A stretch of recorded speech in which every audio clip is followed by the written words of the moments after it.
Good evening, everyone. Welcome to Miami University's Super Smash Bros. Red Team playing today in our last couple of games against Northern Illinois University. My name's Alex Shrine-to-Nix Marcum. And I'm Keegan Logic Clapp. And this should be a pretty important game. Is that right? Yeah, this is definitely an important game. Right now, Miami is 6-2, and we have two matches today. It is going to be against Northern Illinois University and Kent State. So we have this tournament called the NACE tournament, and we are right now at a three-way tie with other colleges. So we need to win out both this game and the other game to be able to make it to the NACE tournament. So it's very important that we are able to take both games today. Yeah. We're actually tied for third with this team, and I believe in MEU for Eastern Michigan for third place right now. So if we can beat Northern Illinois, that should put us in a good position to potentially make third and make it to playoffs this season. And onto the specifics of this game, we do have quite a few interesting players going in. We have the usual Logics on. Do we have Logics? I think I just messed up Respect's name. Yeah. Yeah, we That's got my Respects name. on the Sonic, Lunar on Steve. Steve, and Mr. Mindelsman himself on the Bowser Jr. Those are three of our big players coming in for this game. But notably, NIU has a Joker player named Wisteria, which was meaningful enough to where our team specifically said to practice against Joker for this match and the next one, right? We do have some other scarier characters like Kazuya, Sora, and Cloud coming up from other players like Orange Ice Storm and MTGA Murgai, right? MT Gamer Guy. MT Gamer Guy, Mount Gamer Guy, Yes. right? But it should be a pretty interesting game. What do you think? Yeah, this should definitely be an interesting game. You can definitely tell that their team is more built on combo characters. We got Joker being able to do chain grabs for a lot of percents, Kazuya being able to do a lot, Falco being able to combo, and Sora just being able to combo. So there's going to be this is definitely going to be a game more dependent on DI, making sure that they can't get a lot of damage off of their combos. Also, just trying to not get into combos, which is a really it's really easier said than done kind of situation. We do have a lot of small characters, so I feel like that's really good against this team. We could play Kirby, we have Villager. These are all small characters and also just good characters at catching combo starters, I feel like. So I feel like we are definitely going to see Klutz and Palpa be very important roles in this game. But what we really need to watch out for Wisteria. He is the top. I feel like he is definitely the player that is very scary to play against. Uh, is definitely a very important player to watch out. Also, just Joker in general, I feel like is a good character overall. Just being able to play neutral, disadvantage, and advantage states, being able to combo, being able to get back on stage easier with his tether grab. It's going to be a really hard game to adjust. I feel like. Yeah. With that, we will be getting into lobby soon, sort of soonish, but we'll be heading to a break until we can get to game. We'll see you guys shortly.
And we're back. We just got some information on who's going to be coming in first for this next game, which is Palpa and Wisteria. Surprisingly, not on the Joker, but instead on Pyra Mithra, which wasn't too unexpected, but wasn't what we were initially planning for this first game. Yeah, they do have two people that do play Joker, but since the rules of how this works is that you cannot have double, so most likely, since they're sending in Pithra first, that we might see Mount Gamer Guy be the one to actually play Joker. It was surprising though, because in our notes we had that Wisteria is definitely a better Joker player in our opinion than Mount Gamer Guy, so that is shocking to see. But we do also have our confirmation, which is going to be Palpa as villager, and I did predict it right. Um, but still, the same logic applies. But the problem is that Pithra, they while they are a combo character, they can switch to a complete another character to kill very early, which is going to be something problematic because just Pyro's ability to have pure kill power is going to be really hard for villagers since Villager is a pretty light character. But what Villager I feel like needs to do is keep the slow game. I feel like using Lloyd and Slingshot, not to keep Mithra in the air to start combos, and for Pyro just to be careful of what moves you do because you do not want to get punished and just die for it. Yeah, we will be going to town and city as the map for today, which I guess could be kind of fun, but it's a bit on the larger end for the physical stage, but the actual blast zones are pretty close, aren't they? It's a very small stage with very small kill boxes. Compared to most stages, there's actually not a lot of like base room, but there are platforms, so that does change it a lot.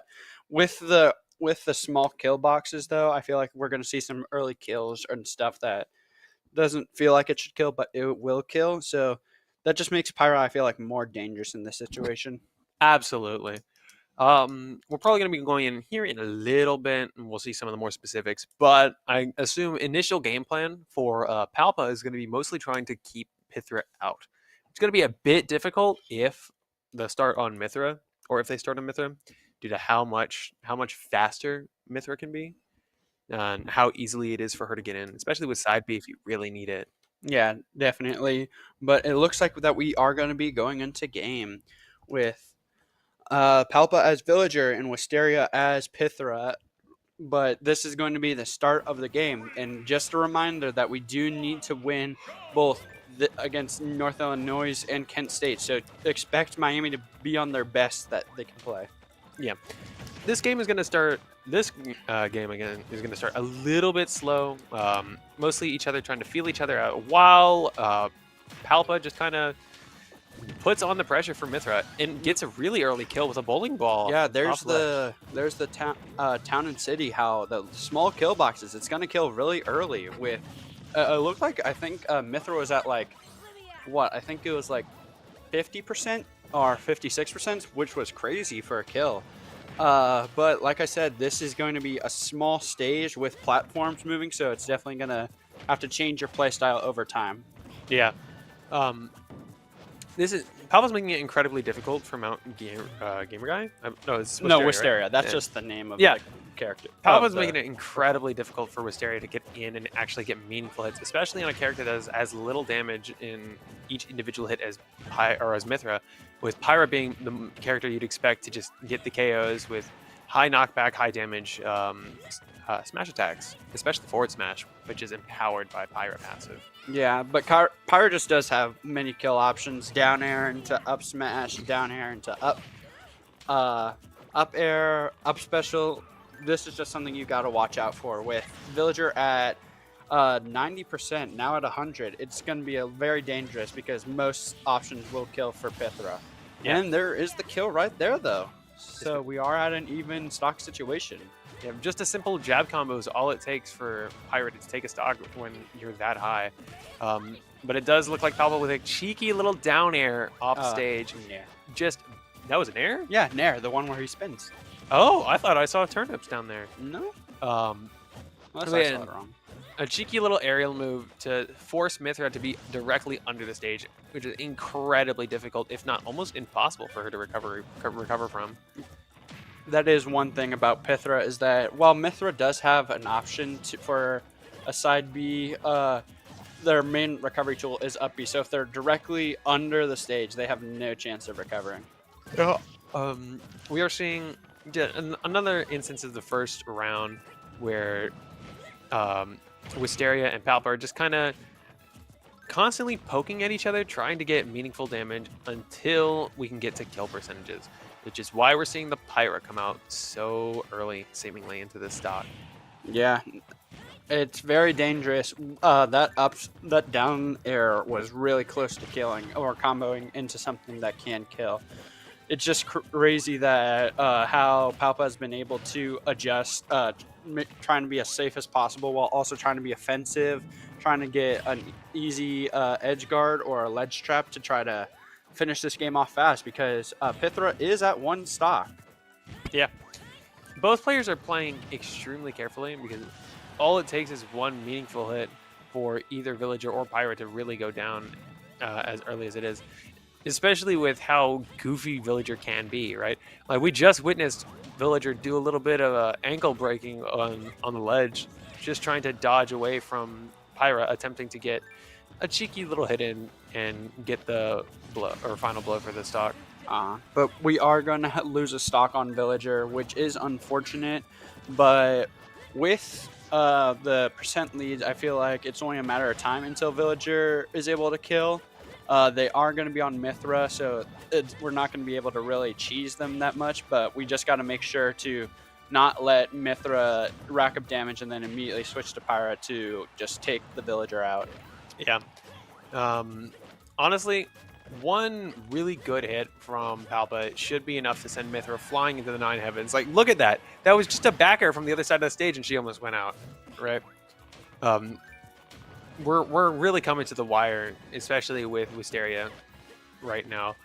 Um, Honestly, we will be seeing the 3 turnip pullout just to take out Wisteria's last stock, making Miami go up by 1 for this last or first game. We love good RNG with our moves. The good thing it was in one turnip that might have not killed, but with the character lead, we do have Wisteria out, who we thought would be playing Joker, so that is good. But someone else to watch out for, which I think we might be seeing, is Orange Ice, the Kazuya, which apparently from Lunar, he's never seen a Kazuya as hard as Orange Ice. So feel like that's someone to watch out. We do have like a history, I feel like, of facing Kazuyas though from other teams. So feel like we can adapt to that, but we got to see if we can even. We gotta try to keep this lead. Maybe take another stock with Villager. That would be amazing situation. An amazing. It would be an amazing. Just an amazing way to start this game. And honestly, it could literally just roll downhill like just keeping this amazing positivity on how we've been playing and just keep rolling it all the way down until even we go to Kent State because we have the momentum and we could pretty much just become unmovable. Yeah. We did just get word that NIU will be sending an MT Gamer guy on the Joker, surprisingly, which I don't think was the person we expected, right? No, we Uh, were expecting Wisteria to play Joker, but we cannot have double, so that means only one of them can play Joker. So it looks like MT Gamer Guy will be the Joker. I wonder how or what kind of a Joker we'll see, right? Because if we initially expected Wisteria, who seems to be kind of known for their Joker, coming out on a different character, does that mean MT is just that much better, or is he more comfortable in the Joker when compared to other characters? I think also something to realize is that maybe it's not the Joker, but the experience. Maybe MT Gamer Guy has more experience over our characters than Wisteria would be with. So if they both play Joker, Wisteria might be better with Joker in general, but MT Gamer Guy might just be better at the matchup better, personally. So I feel like that's probably why MT Gamer Guy went Joker instead of Wisteria. Or maybe this is also just like a testing thing, like to see how we play and leave Wisteria for next game, kind of thing. Yeah, kind of similar to how we play, honestly, because usually we don't tend to send in Lunar in first as often as we did in the earlier games of this season, just to see what kind of players may or may not struggle against Steve, right? Kind of leaving players on their characters for specific situations instead of just praying that sending them up first will get us the victory that we also want. Yeah, definitely. But we do have, so it's going to be Villager versus Joker. I'm gonna go back on the words that I still say that we got to make sure we got to play patient, try to use our tools like Lloyd, use slingshot to keep Joker out of the air. But he's also still very dangerous on the ground. So just zoning, I feel like, is a very important aspect of this game. Since we are going to be down one stock, just taking off a stock from NT Gamer Guy would be amazing. Yeah, it's always the goal for these one stock on 3 games. If you can get one stock, you've already done more than enough. That leaves your next player in for just to clean up 2 stocks instead of having to go through all 3. And on some matchups, that could be all they need to properly win it. We will be going to Hollow Bastion for this game, which is an interesting choice, I would say, but I think it's mostly to give Joker 2 paths to be able to walk down or approach Villager with, instead of just having a flat line, like maps like Town, like maps like Smashville, to instead get onto this character, which can be so difficult sometimes. Yeah, definitely. We are going to see Palpa take his 2 stocks, and then we are going to be starting With Hollow Bastion, it is a small stage with only a single platform. So compared to town and city, it's going to be more of just instead of applying yourself to the stage, you're going to be applying yourself to how your opponent's playing. I think the kill boxes are decently small, not as small as town. I feel like though, so we will see people. We will probably see both characters live longer than normal. Yeah. There is a notable thing we're seeing MT Gamer Guy be doing right now, which is using his counter to build up even more Arsene meter while Palpa is sending out projectiles, which can make this matchup a little more difficult than expected, as Joker with Arsene is an infinitely better character than Joker without. Definitely. I feel like we're seeing exactly what I feel like Palpa needs to be doing, taking advantage of the tools that Villager has, zoning, trying not to get too up close and personal.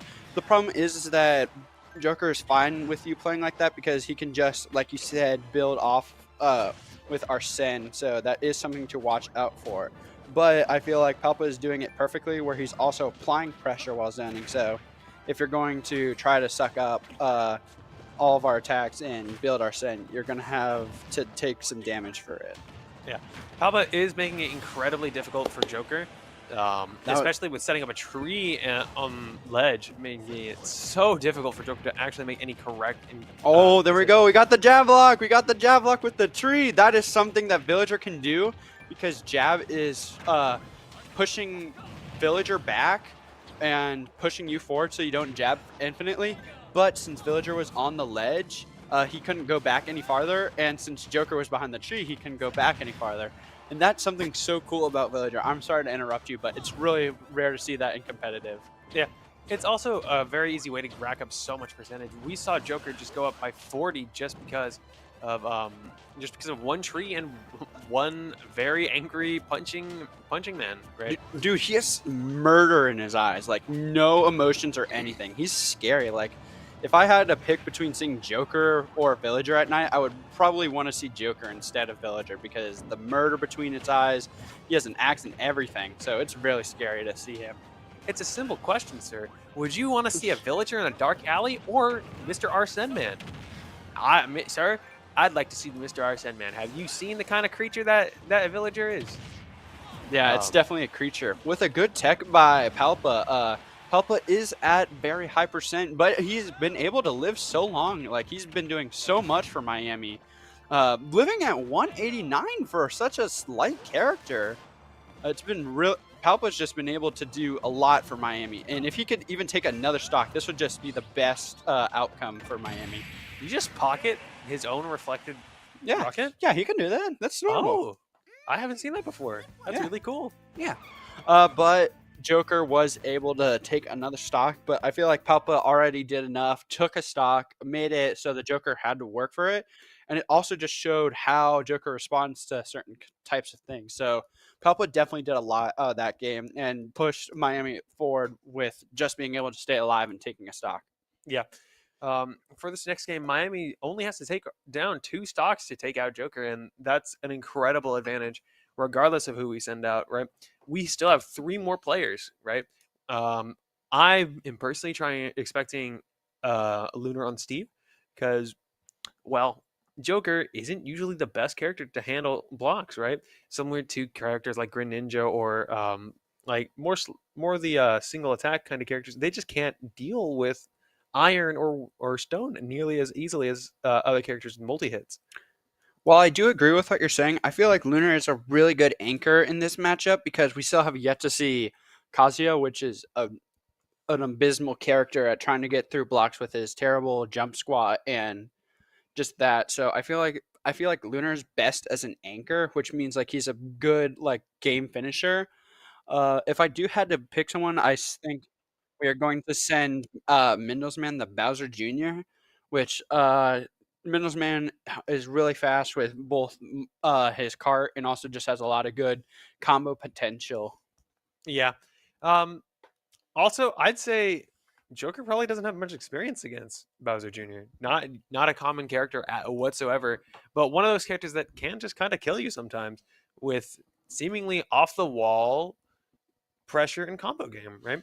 One of those weirder little guys that just does so much out of what seems like so little. Yeah, it's definitely a weird character. You don't really have a lot of experience against Bowser Jr. If you're at Miami, you're gonna have to get experience against Minnows Man. But Bowser Jr. is a weird character. He has amazing neutral, I feel like, and advantage states with his cart being able to start with combos, and also his uppy being able to finish with kills. So that is something unique about Bowser Jr.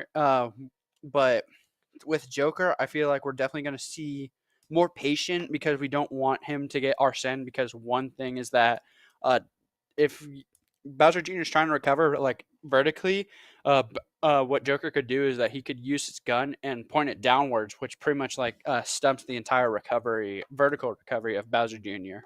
Yeah. Which means it might be a little bit difficult for Middlesman to actually get going, especially with not wanting to give Joker Arsene, right? But I still think Middlesman has this. He's one of my favorite players to watch. I'm pretty sure one of our audience's favorite players to watch, and we'll be actually going to Final Destination, which should make things pretty easy, especially trying to get in on characters, right? And Bowser Jr., yeah, he has some zoning patterns, but it's not the main game plan, right? So maybe just having a free stage to just kind of go kart around may make things pretty easy for Middlesman. The problem with Final Destination, I feel like, is that Bowser Jr. Can definitely do a lot more combos with platforms, getting more up airs, getting more percent. I feel like both these characters can both get positive interactions with FD, but I fear that Joker might have more interactions than Bowser Jr., which I hope that does not happen later. Yeah. We'll be seeing a little bit of, I guess, the closest thing to footsies this game has, where each player just trying to barely play out the other's range and get a bunch of meaningful damage in, right? With Joker or MT Man or Gamer Guy, getting a lot more heavy hitting hits just because of the kind of character Joker is, especially now that he has Arsene. Yeah, Joker with Arsene is such a big factor in this. Like, if he has most of the game with Arsene, it's going to be really hard to keep our advantage by one stock. But like I'm saying, with Joker with the downwards angled gun is very crucial in this match. It's going to be able to gimp Bowser Jr. simply easy, and also just a good landing tool. But Joker is going to get a combo confirmed to even up the stock. So it's going to be Miami with 8 stocks and Northern Illinois with 8 stocks. Yep. Gamer Guy is making it really difficult for Middlesman to really get anything. But when he does get something, it's almost lethal to Joker, who's at such a high percentage at this point, right? Any smash attack would honestly just send him to the great sky above, or the great highest hitbox, fabled place. Yep. Other than that, we are just kind of waiting around, seeing how players react to attempts like that gimp into stage spike for MT Gamer Guy. That's not good. We had a early stock advantage, and now it is gone with being able to take an unprecedented. Like, we have yet to take a stock, but there we go. It is back to an even stock situation. Like I said, with the problems is that we're going to have a lot of problems with edge guarding the Joker. I feel like instead of edge guarding, try to be patient and stay on stage, try to set up for anything, because I feel like trying to edge guard is only going to hurt us more than it's going to help us. Yeah. This stock is so far this 1-to-1 stock right now is really close. Both players getting meaningful damage, and Joker once again going for that stage spike, seeing how well it worked last time.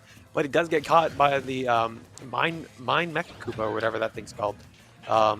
With every little explosion, every little hit that Middlesman is getting Mountain Gamer Guy or MT Gamer Guy, that much closer to a quick and easy demise. Yeah, this is definitely a scary situation. Middlesman is up in percent, but Joker does not have Persona, which is a big factor. Now at an even stock situation, both players need to watch out But Mendo's man, that was an amazing way to edge guard. He shot the cannonball. Interesting thing about it is that after a certain amount of time, it goes directly down. So that was a good way to catch the tether grab and all the way to combo into a forward air to take back our advantage. And now with MT Gamer Guy, they only have two options. Yeah, honestly, I didn't know that. I didn't know that the falling cannonball had a hitbox.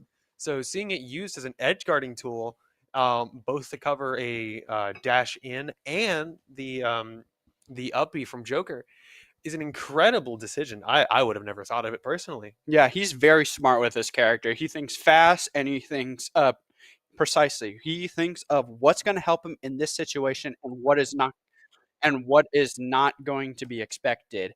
We did get confirmation that it is going to be Orange Ice, the Kazuya player.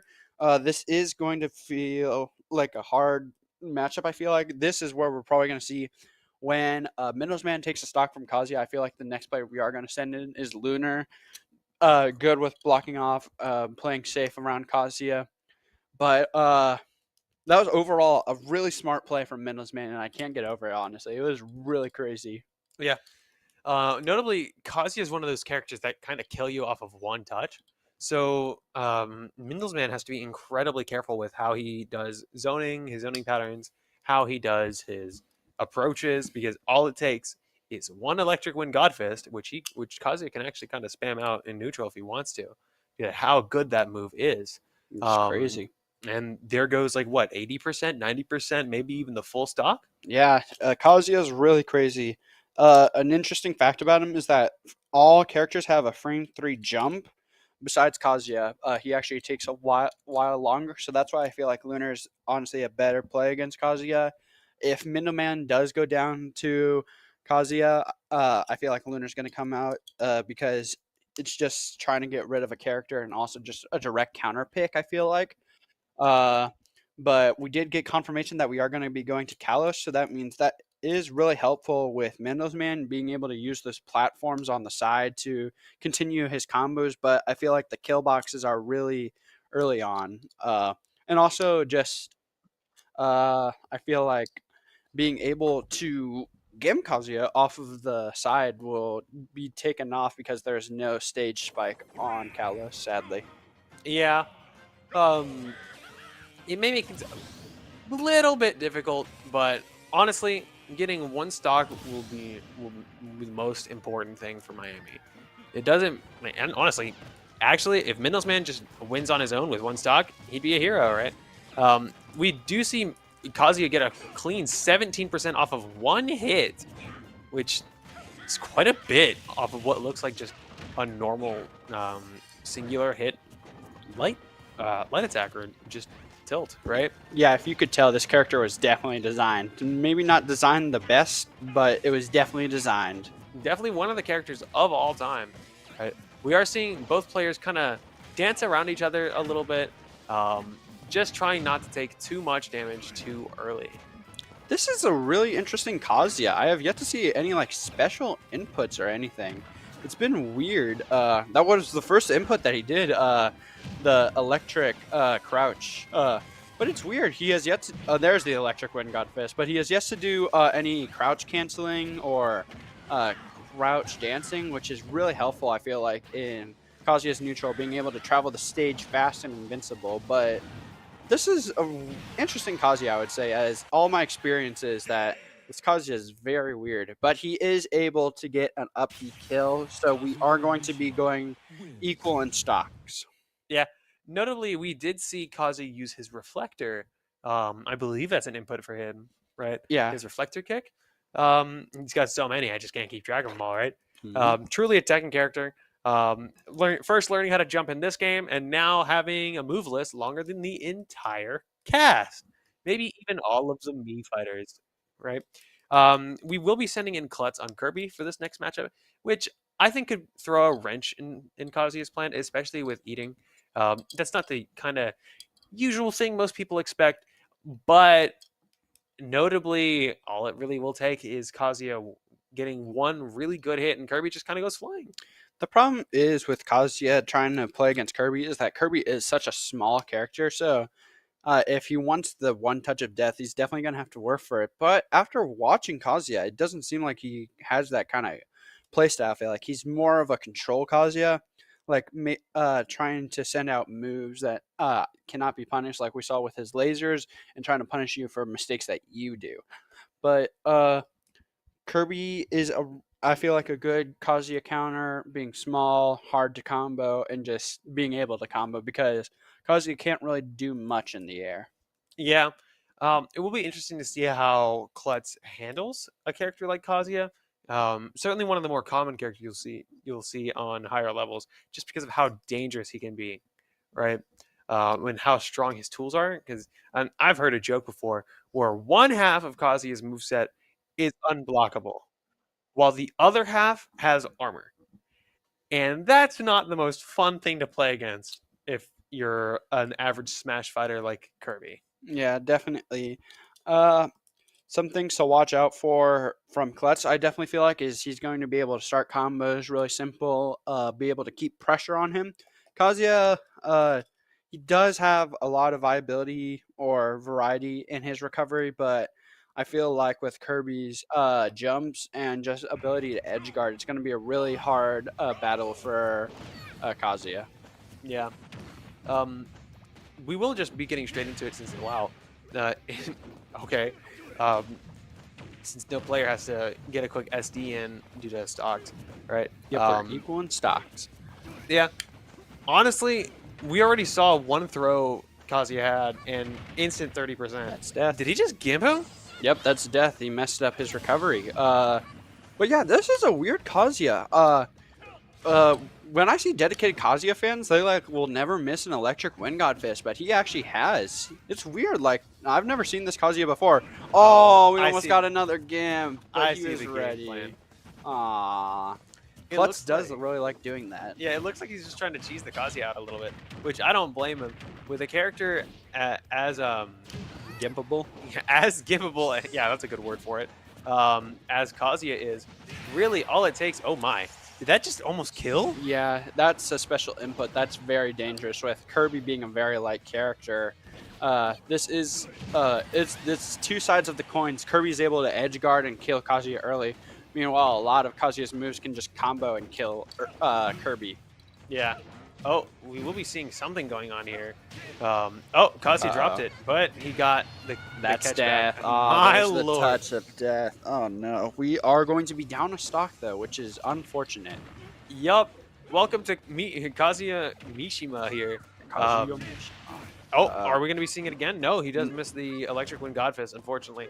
Actually, fortunately for us, right?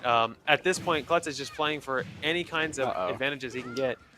There's Kirby being small. He did an input to try to stun Kirby, but he hasn't been able to combo his down throw or most of his moves because just Kirby is such a light character and just very small. We are going to be going back to even stock situation though. This is something to watch out for. Ooh, that was really close. Man, this Kazuya is so weird to watch because every single grab is a heart attack waiting to happen, especially with what? No, come on, give Klutz your energy. He's got this. Klutz. That reaches really low. That's such a weird move. Such a good edge guarding tool and just such a good killing move. This is unfortunate. We are going to be down a stock, so I definitely feel like we have to send out Lunar. I feel like this is a situation where we kind of need him right now. Honestly, I kind of want to see respect, right? Because this Kazuya is not the most mobile I've seen, right? So just seeing a character going up against, I think the most mobile character in the entire game with Sonic could make it incredibly difficult for Kazuya to just get his grubby little hands on our funny little hedgehog man. Yeah, that would be a weird instance, but I feel like with one stock left on Kazuya, I feel like we don't need to think about this game. We also need to think about next game because they still have Storm the Sora, so we have to think overall these games. So, we are going to be sending in respect on Sonic. I've not been really right. Yeah, I'm the right one this time. Aww. You see this? You can't be right all the time. But yeah, respect into this Kazuya should be a pretty good matchup, right? Especially with how hit and run Sonic tends to play, right? With a full 3 stocks to his name, respect should be able to get this one based off of just entirely playing. Um, just off of playing just a little bit lame, but who doesn't like a little Gouda with their Smash Bros, right? Again, Kazuya isn't the last player we have to worry about. We do have the Sora and Sephiroth player named, let me check, Storm. named Storm, right, as a last player. Which, if it's Sora, might be a bit difficult for Sonic, just because it's another character that could be a little bit mobile, but it's pretty predictable. And if it's Sephiroth, it ain't that bad because you, if you don't press the buttons, or if he's not in range of the buttons in the first place, you can't get hit by him, right? And that's saying something because Sephiroth does kind of have pretty large buttons, but they're slow, right? Surprisingly, not a lot of them are actually pretty slow. A lot of them I feel like are really good though. A lot of his arrows are pretty good. His down air might be able to catch Sonic's recovery because sometimes Sonic just does not like snapping to ledge. Uh, but we could still see Sora. I feel like Sora has better projectiles than Sephiroth, so that would also be a better situation to try to zone out the Sonic and make Sonic come to you while also having combo. So I feel like we're probably going to see Sora over Sephiroth, but we still have to focus on this game with Sonic trying to be able to take Kazuya's last stock. Raid boss Tekken character coming in first having to learn how to jump before coming into Super Smash Bros. That's why he took so long to get in, right? It took an entire fighter's pass just for Kazuya to learn how to jump. Not normal behavior in his natural habitat of Tekken, right? We will be going to Hollow Bastion as the map today, which honestly, pretty good for Sonic, right? A little platform he can play off of, and Kazuya probably not the best user of platforms, even though everyone gets a little bit of benefit. But I think Sonic is a lot better at using them. Something also to note is that I'm pretty sure Hollow Bastion has small kill boxes. I'm really getting my Smash knowledge test today, but it is also a pretty small stage, so that is something to worry about because I feel like Sonic like running around, and we are on our last character, so I feel like we got to be careful with how we play. But we're going to see Kazuya take his 2 stocks, but as you see, the stage is very small, which I'm surprised that we went with this one. I don't know if they took all the big stages off for Sonic, but we are going to see the taunts, and it is going to begin. Yeah. Um, Smash Bros. Doesn't begin until the taunts are said. We will be seeing Sonic play a little bit in that way of just poking, trying to get as much percentage away from Kazuya as soon as possible. But it does look like Kazuya is trying to use the platform to kind of dodge. As like a safe zone kind of thing. It's incredibly difficult for Sonic to actually get a decent angle on it, right? But honestly, if they go to time, technically Sonic wins. He doesn't have to go through all the stocks, right? But then again, do you really want to go to time? I mean, it's an option if we need. God, I really hope we do not go to time. We have 10. That would be 10 minutes, and trying to commentate a time game must be really hard. Yeah, especially if it would be your first one, right? Imagine having a first time commentating game where it's just a waiting fest between Sonic and another character.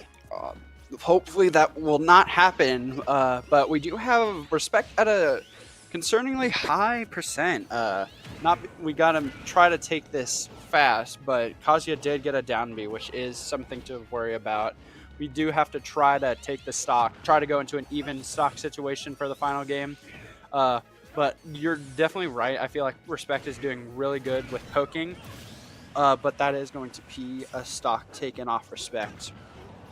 The severity of this situation is very dire because, again, we need to win out to get to the NACE tournament. So it's very hard trying to watch this because you want the best for Miami. So it's really just nervous watching all of these, biting your tongue, hoping that we're able to take this stock as fast as possible. Yeah. Kazuya is in a rage mode right now, which makes him incredibly dangerous. I believe it gives him extra knockback on certain moves, right? Knockback damage and a special move, which would be a grab or a down B.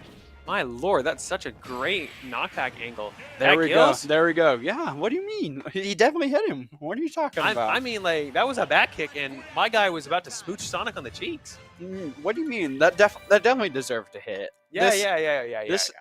as we say in the gaming industries, we take those. We do take those. And we need those right now with we are going to be down a stock and they only have one player to send in, which is going to be Storm. I feel like the mystery is though behind NIU is going to be if Sephiroth's a better option or if Sora's a better option. Honestly, I think Sora would be a better option just for NIU into Miami. If I had the choice, I'd like to see a Sephiroth purely because I think Sonic would be a better matchup into that character, and I want Miami to win because like who could guess the person behind the Miami screen would want the Miami team to win? Kind of crazy, right? Who would say the person wearing a Miami shirt will want Miami Who to would win? who would imply that? I don't think anyone would imply that. No, there's no bias here. By the way, we Yeah, yeah, are yeah. a non-biased organization. We're a very professional and unbiased organization with no favorites whatsoever. Nope, Middlesman is my favorite. nope, none at all. But none of them, right? Nope. But yeah, again, for Miami's sake, I want to see a Sephiroth, but we will be seeing Sora instead. That is very dangerous. Sora does have a lot of just more, I feel like, better neutral, better combos. Also, I feel like just how Sora plays is harder on Sonic because Sonic wants you on the ground, stay grounded, so I can be fast and poke you all around. But Sora, a light character, loves to be in the air. Pretty much his entire kit is just based on the air. So Sonic is going to have to be in very weird positions because while Sonic does have good options in the air, he definitely excels with being on the ground. So it's definitely in. We're already down a stock, and we're going to have to adjust our playstyle to the Sora. So this is not a really good looking situation, I would say. Do we have to adjust our playstyle to the Sora, or does he have to adjust to respect? Right? That's the mentality we got to go in this with, right? Because respect is just that good, right? He's gonna dumpster this Sora. It's gonna be 2-0 because that Kazuya got a lucky blow on that last one, lucky down B. It wasn't at all skill. We got this, Miami. Come on. We got to have that Miami grind set. Like we are going Exactly. to win against NIU, and we're going to go to beat Kent State, and we're going to go to Mace and win the entire thing. We're thinking in the long run. We got to think positive. And then after we win that, we're gonna go to like a World Series with our team, right? And we're gonna win it, and that means we're the best in the world because we're cool like that, right? Yeah. That's just how Miami rolls. Yeah. Make this a quick 2-0. Have to make it look pretty close in this first game, right? Just to make sure we're all hanging out, right? We will be going to small battlefield, which I guess for both players should be a pretty decent choice. It is a small, as said, it is a small battlefield. There is going to be platforms at play, so that will be helpful for Sora. This is definitely, I feel like, a hard counterpick stage to Sonic, but I feel like if Respect abides his time, abides how he's going to play, I feel like he can do it. But with the stock gone, we are going to taunt, and we are going to go to the last game. When the blue hedgehog starts, this game begins. We do see a quick 20% coming out from Sonic, and even 40% out of Sora. Honestly, that's a lot more than I expected Sora to get. Yeah, he has combo potential. He has projectile potential. He's a sword fighter, so it's really hard. I feel like this is definitely a very hard match for Sonic. Yeah. We are seeing a little bit of suffocation with the swordy hitboxes and quick little spiking thunderbolts, right? They don't spike, but the weird thing is that most of his aerials launch him into the kind of give him a boost in the air. So it kind of keeps him just being able to edge guard, like I said, like that. But we do have Respect on on his last stock of this game, so he's gonna have to be patient, try to take as much as he can get. Yeah, we are seeing him try to force Sora to use some of his recovery options, essentially try to gimp him out of making it back to stage. But it's so incredibly difficult in a character with his level of mobility, right, especially aerial mobility, right, incredibly difficult to keep him off the stage. Um, on top of trying to deal with his sword, right? Yeah. Sorry, I'm like locked in. Like I'm scared. I've been part of Miami. I've been part of this team, watching them all season. So it's very nerve wracking watching this because you want them to succeed. We're all here watching them to succeed. We got to root for them, even in their dire times. That we have to believe that they are going to come out with this. Yeah, we'll see. We'll see. Respectively, let's go on. This is winnable. I've seen heavier comebacks. I've seen a 200% Kirby win, and never mind. What was that? Was that an up smash? That was an up smash. That does combo. That is going to give Northern Illinois game one. So we cannot mess up at all here.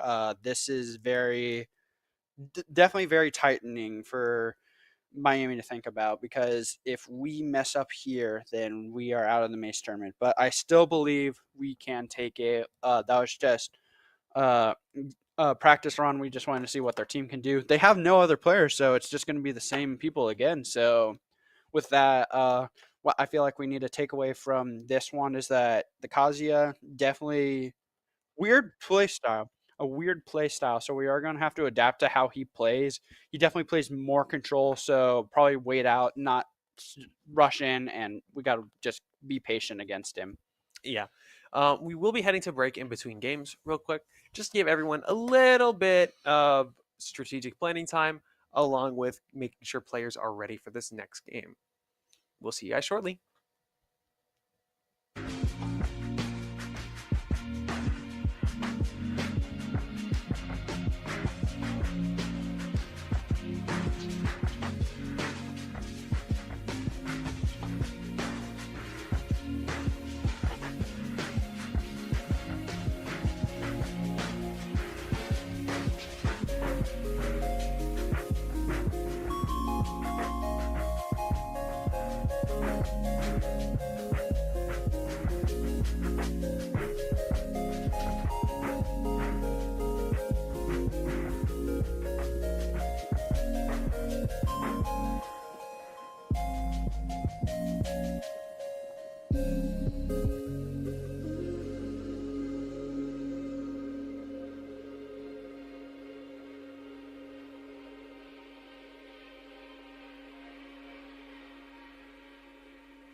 And we're back. We got a little bit of information coming in for this first round of game 2, which is we have both Klutz coming out. It is Klutz, right? Yeah, it's Klutz. On the Kirby against Wisteria on Pyra Mithra again, right? I do believe we're going to Town City 2, which could be better, could be worse for Miami, but I'll take it, right? Especially because, with how good of a showing Klutz had last game compared to what we saw from Wisteria, right? So honestly, we should be pretty okay in this startup, right? We still got players like Lunar and Respect ready for some of these potential problem characters coming up. We still have Middlesman for if we need to throw a little wrench in plans. We have Jam, right? I say Miami's in a pretty good spot right now, even if we're down one game. Yeah, that was definitely, I feel like, more of a learning game. Now that we do have what they can do, I feel like we are going to prosper from this. But they have started the same way, so I wonder if they're probably just going to do the same thing that they did last. Although it might be predictable, it is nothing is better than consistency. Yeah. Getting ready for this next game, I kind of want to see a little bit of a change in how we deal with Kazuya, right? I guess most of our players weren't exactly ready for a passive Kazuya, right? But like for the immediate game we'll be seeing here, it really is just going to come down to how long can we keep, how long can we just not get hit, kind of, right? The less damage we take, the less likely Pyra is to come out and try to, do the funny thing of killing you at 30%. Yeah, Klutz is playing Kirby, so it is a light character. Luckily, Town and City is a very farther kill box, so that is good for Kirby being able to stay alive longer. Also, being light, being able to not be as comboed as we are seeing right now with Mithra not being able to do normal combos that she's able to do against normal other characters. Yeah. We are seeing both players try to rack up as much damage. Did that kill? He's clutched in. He's clutched in. Yeah, Klutz is locked in. He is locked in. You've never seen this Kirby locked in. Yeah, I wonder if we'll see Klutz go for the eat into throwing off stage, right? Because both of these characters should be very susceptible to it, right? Especially if they're taken to the center, where Kirby can easily get back, but they can't. Yeah, that would be a good option, honestly. But Kirby is very light, so Pyra is able to take the stock off of Kirby. So we are at a even stock situation. Yeah. But Kirby does have a meaningful amount of percentage lead, which honestly, judging from the last few games, could lead to a sudden explosion of characters like Pyra and Mithra, right? Yeah.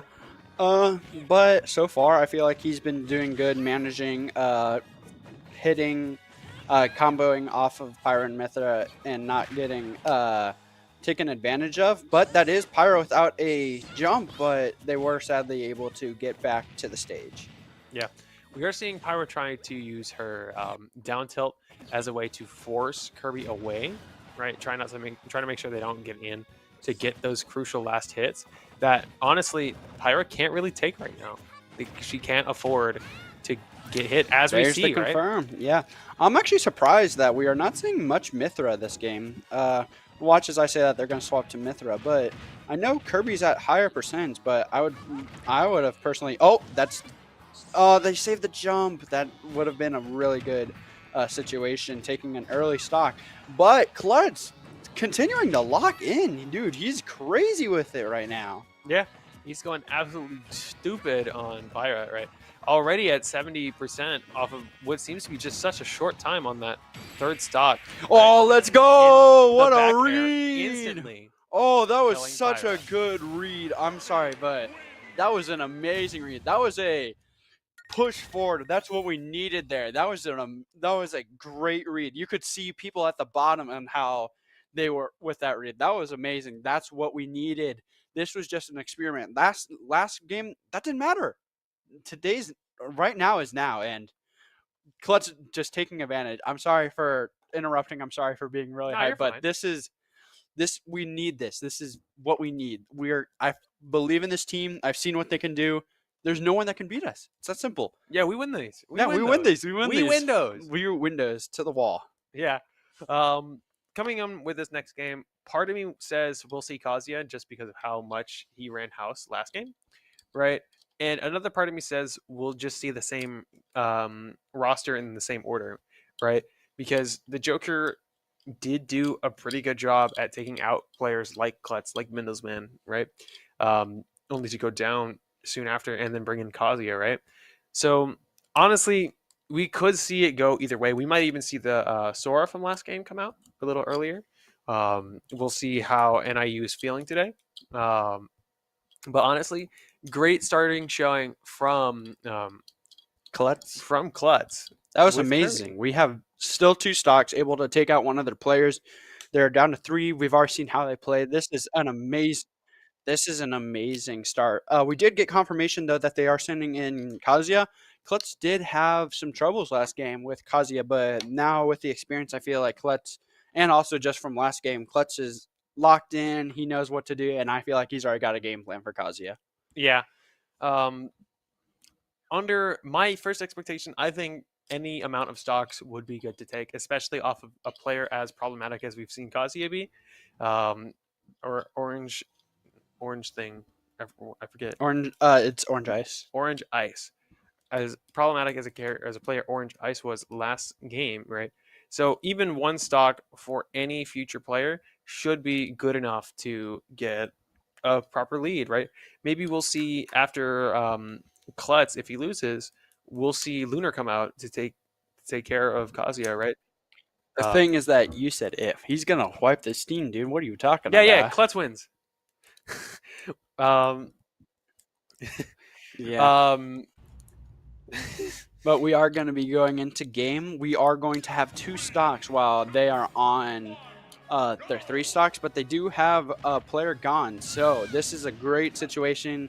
We just got to watch Klutz be able to counter Kazuya from last game, trying to profit off of anything. Klutz already did amazing. I feel like he did a lot. Let's just see if he's able to do more. Yeah, we already see Kazuya attempt to go for the grab, going in for incredibly high damaging electric starts. If Mr. Orange Ice wants to hit them today.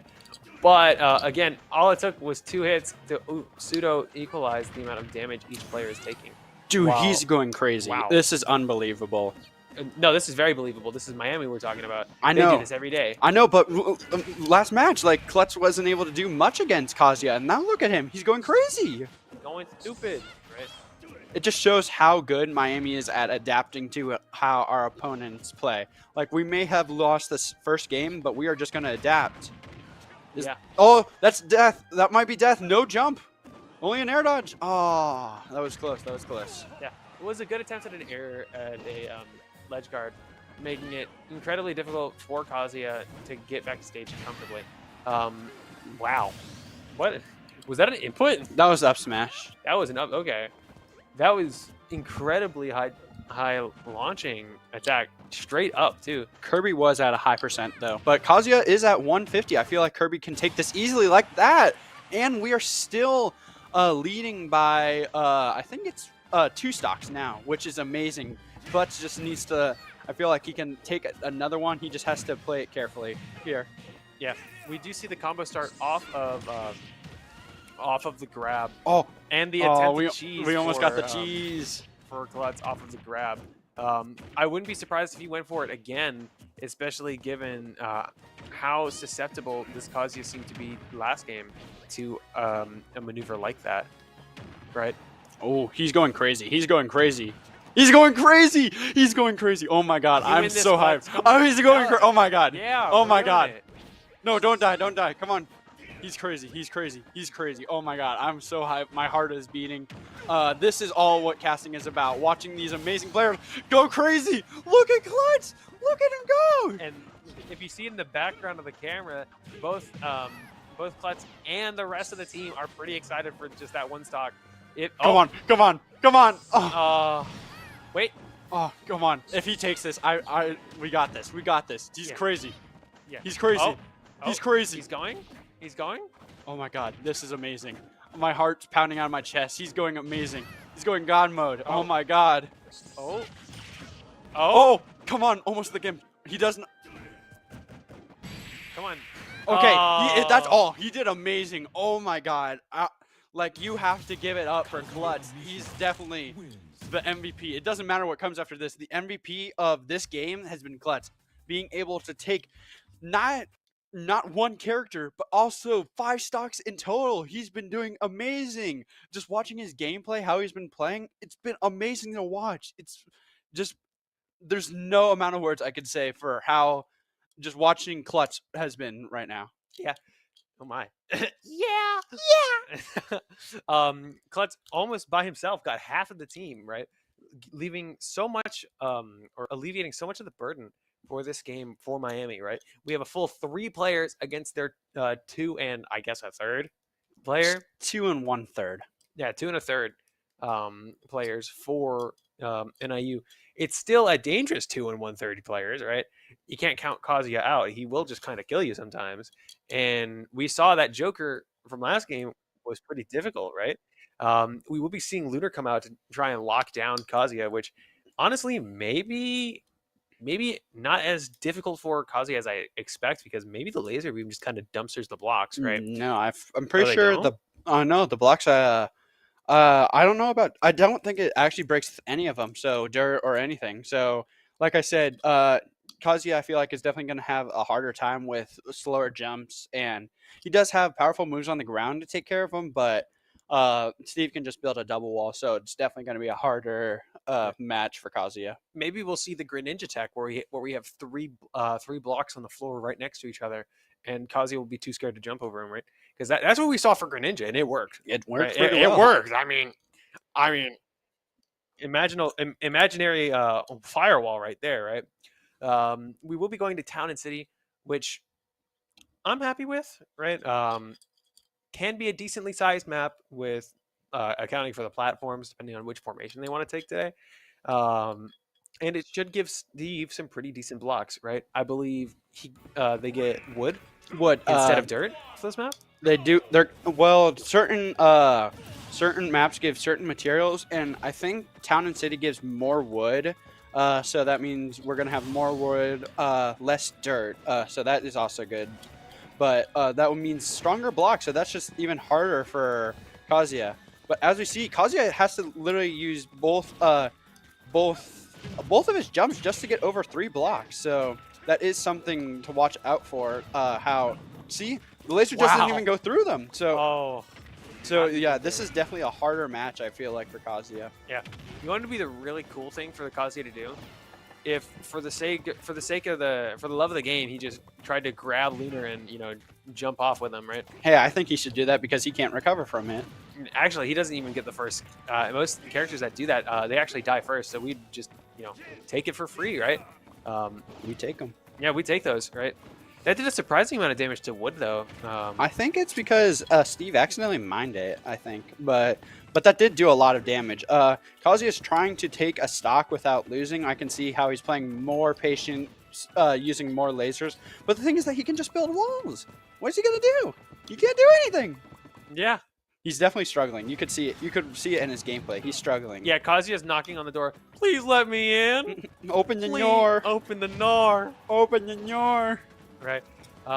All it takes, like we see Lunar with the diamond tools right now. All it takes is one hit for either player right now to get something to just kill, right? As we see, right? One hit for Kazuya and boom, there goes Steve, right?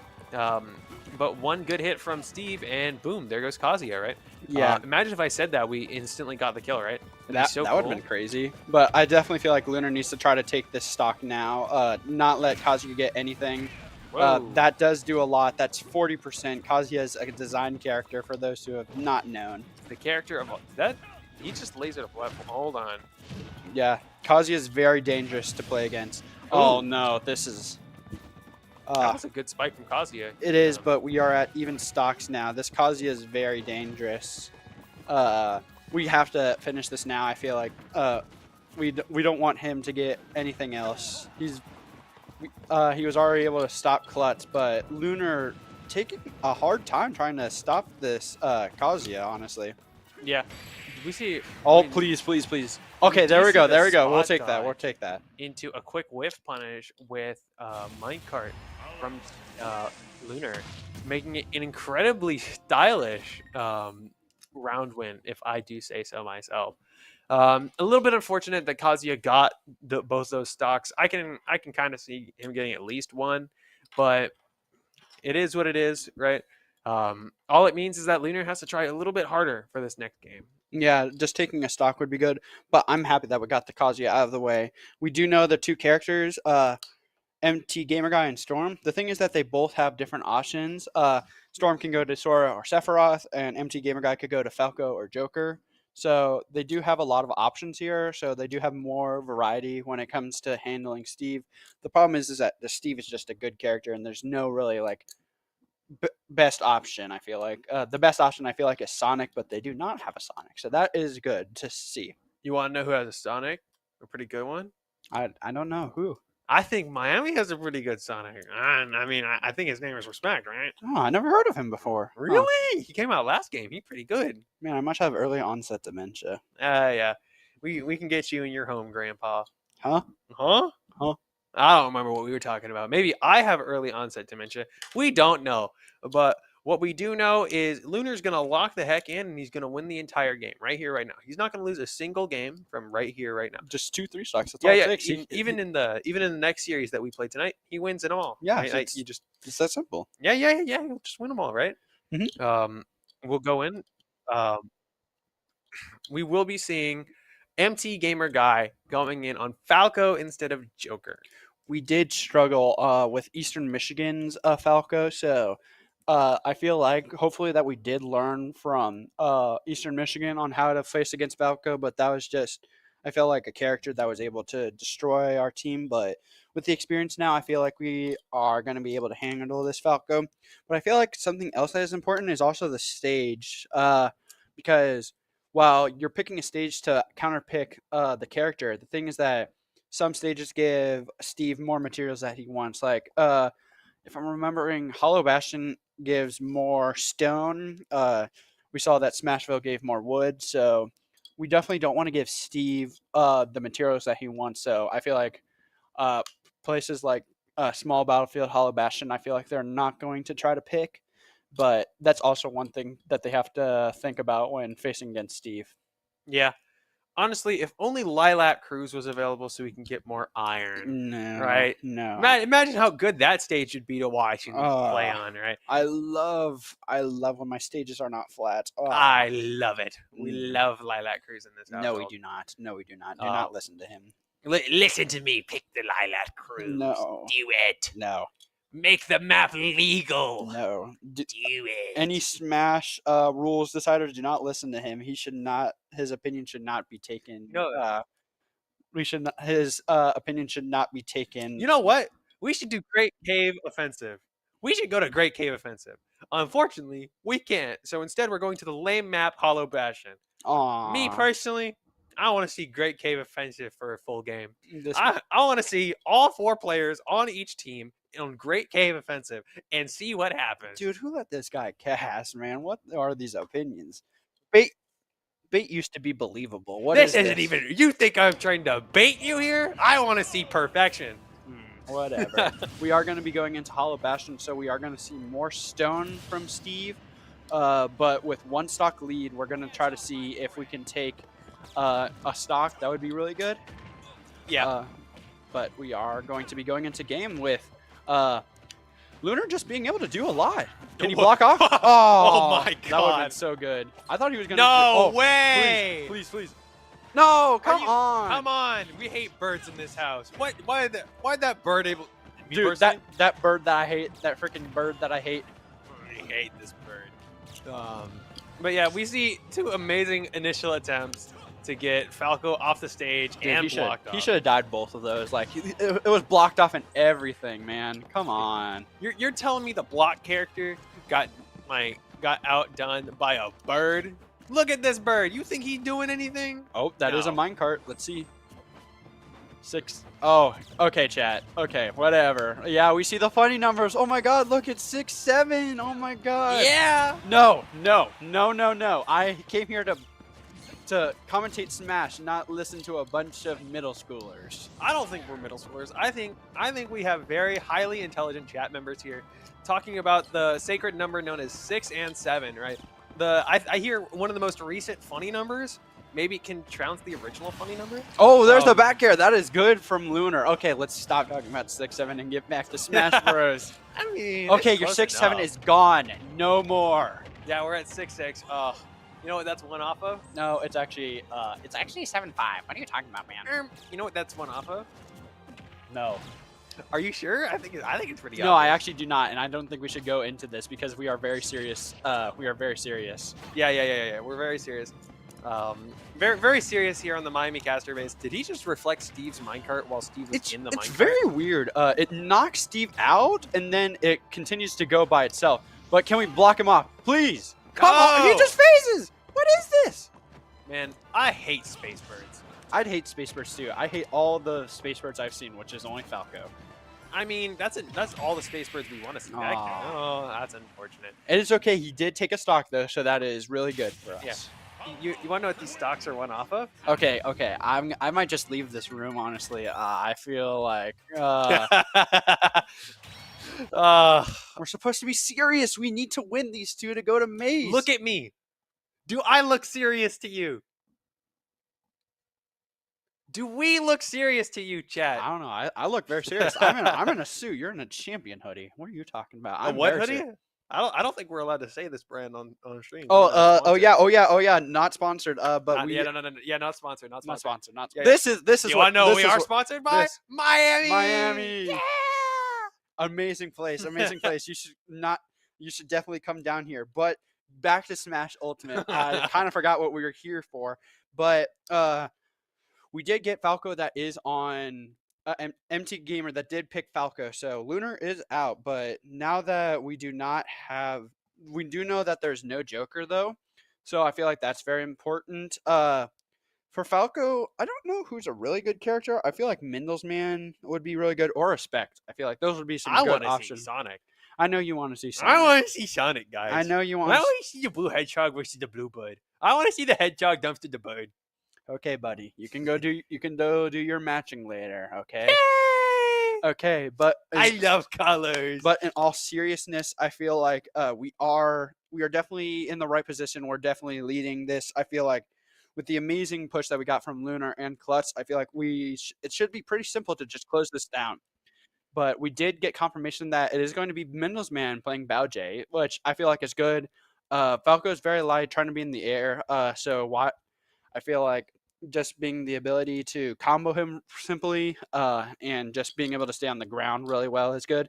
One thing to watch out, I feel like, is his lasers, because I'm pretty sure Falco's lasers does stop the cart from happening. So that is something to watch out for.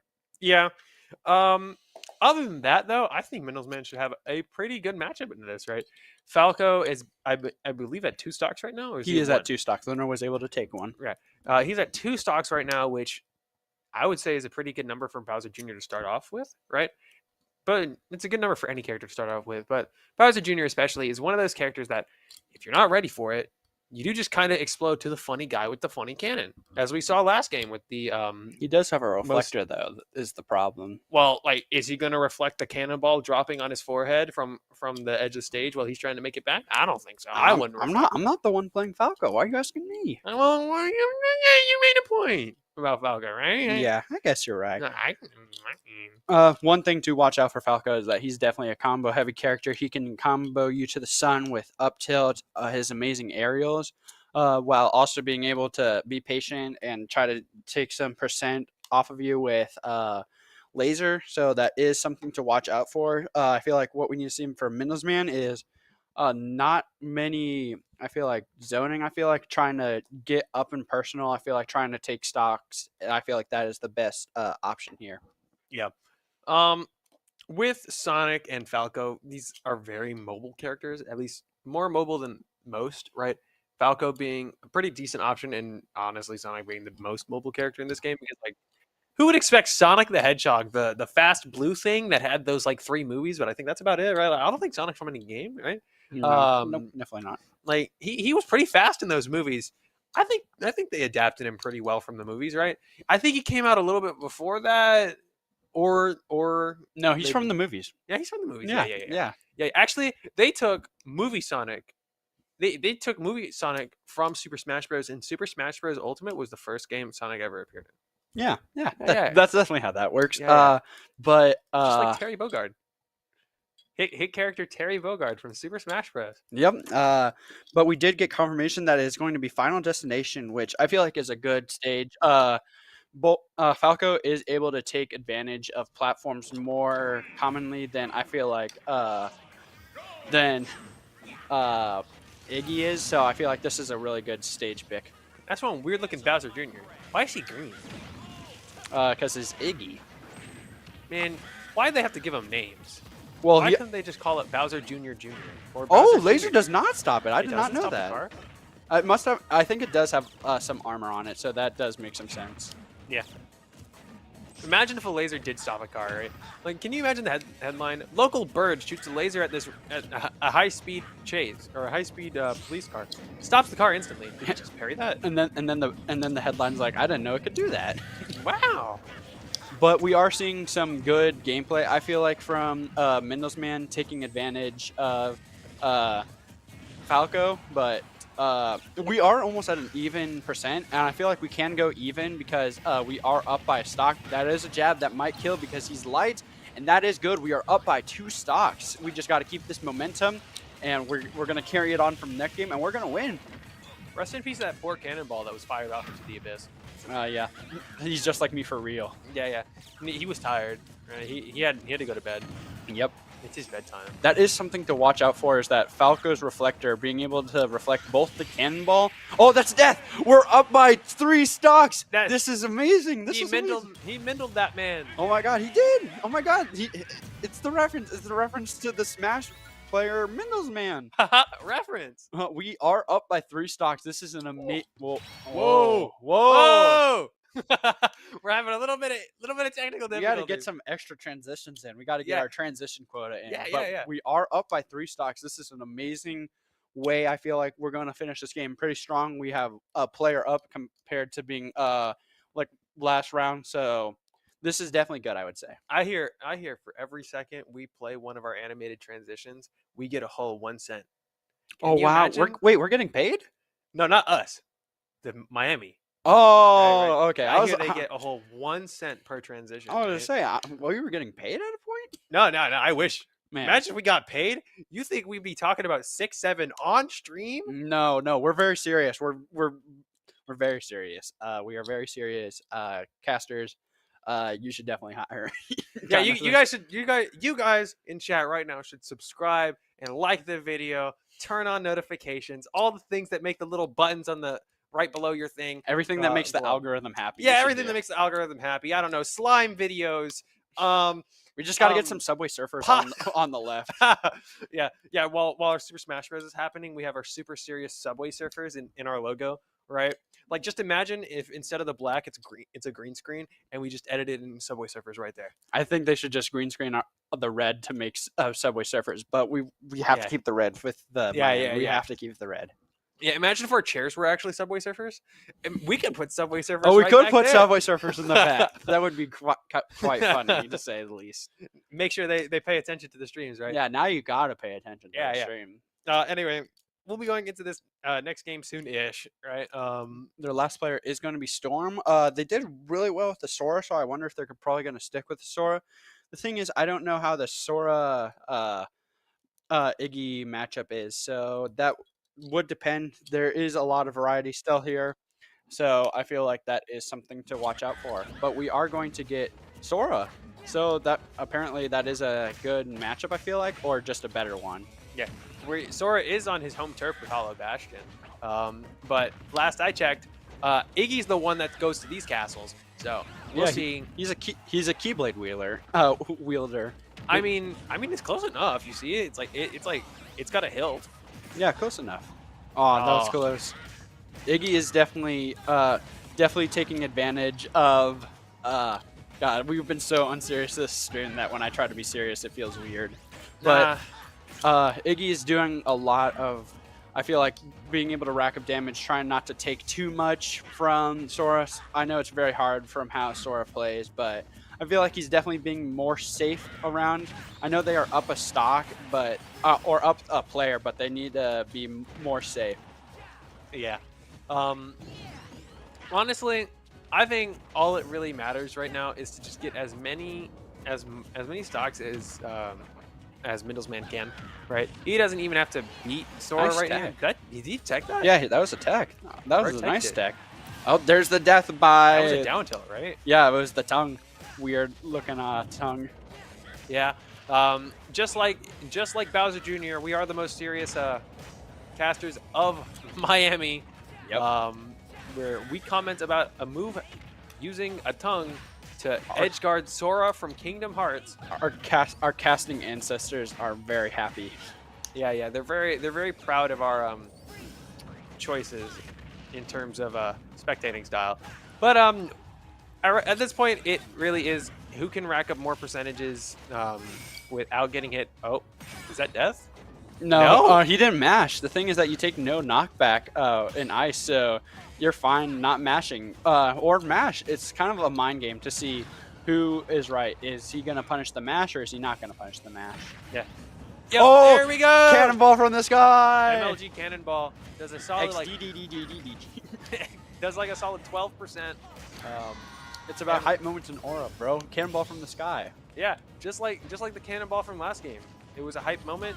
It had aura, and like honestly, if I got hit by that, I think I would surrender on the spot. Right? Real. Like let's see Sora give up right here, right now. He got hit by a cannonball from. He got downtown. bonked. He got. You could hear the metal pipe sound effect as soon as he got dunked in the head by it. But Northern Illinois is on one stock. I feel like if Middlesman could just take one more, that would pretty much just guarantee. But we were already in a great situation. I feel like just another stock would be an amazing way to guarantee this. But I didn't know Middlesman swapped teams. I thought he played for Miami only. yeah, he is playing for Miami. But he's the one that won stock. No, he is. Yeah, I know. I'm saying he needs to. If he could take another stock, that'd be good. Oh, almost with the MLG Fireball though, Mhm. or not Fireball, Cannonball. Same difference. Do it again. There Yay! we go! But he Somebody still did clip it again. that. He still did it again. Chat, clip that Fireball or clip that Cannonball. Mods, clip that. Oh, there we go. Oh. One stock. I feel Mods like actually clip that. mods clip that. Oh. Can you finish it? Can you Oh. finish it? Oh. Can you finish it? Oh, that was 60% off of a Koopa trap. Koopa. Okay, but let's see. Can Middlesman finish this off? Already, I feel like we're still in a great position though. So, even if he can't finish it off, he already did MLG amazing. Cannonball? MLG? No, Whoa. no MLG. Sad face. Yeah. I guess the store doesn't want us to get clips. Why not? Yeah. We deserve the clips. Like, who wouldn't want our GOAT Middlesman getting a clip? Oh, Oh, come on, dude. Come on. Why come did on. Oh, Wait. no, No come way. on. If only the MLG hit. Yes, come on. Yeah! Let's go! We are tied with 1 game to 1 game. An amazing run by Miami. If only you could see us, our faces. We both did the yippee kind of reaction. That was amazing. That was just some good games, honestly. Like, those were some goofy. This is what this is all about. I know this is competitive, but as long as you're having fun, that's all that matters. But that was amazing. Miami being able to take a game with 4 stocks left. So that was an amazing game to watch. We Windows. To the wall. Yeah, to the wall. The reference, Yeah. fourth wall. Reference. Anyway, I do want to mention we won as soon as we started being goofy. Oh, maybe we Right? gotta keep being good. Maybe we need to be goofy more. or maybe we just need Clutch to lock in again. He did Yes. amazing. Again, that was Maybe we need to lock in. maybe Let's get serious. Man, I can't get serious. I can't. No, it's impossible. No. But I feel like the MVP of that game was definitely Clutch, being able to take 5 stocks. That was just an amazing display of true mastery of Kirby. Yeah. Definitely not a sentence I think I would ever heard before this. As Kirby was usually seen in my household as the funny little guy that you pick for your first game, and then you go play Jigglypuff. Yeah. Or any other character. Yeah, but with that, we are going to be going to a break to get back to probably more planning, I feel like. But overall, I feel like Miami stocks are up and up, and they can't go down at all. Business is booming! Stonks. All right, we'll see you guys shortly. Thank you.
And we're back, getting ready for game one of match one of game 3. Right, Miami will be sending in Klutz, our goat, the man that got 5 stocks first try, no take backsies in that last match.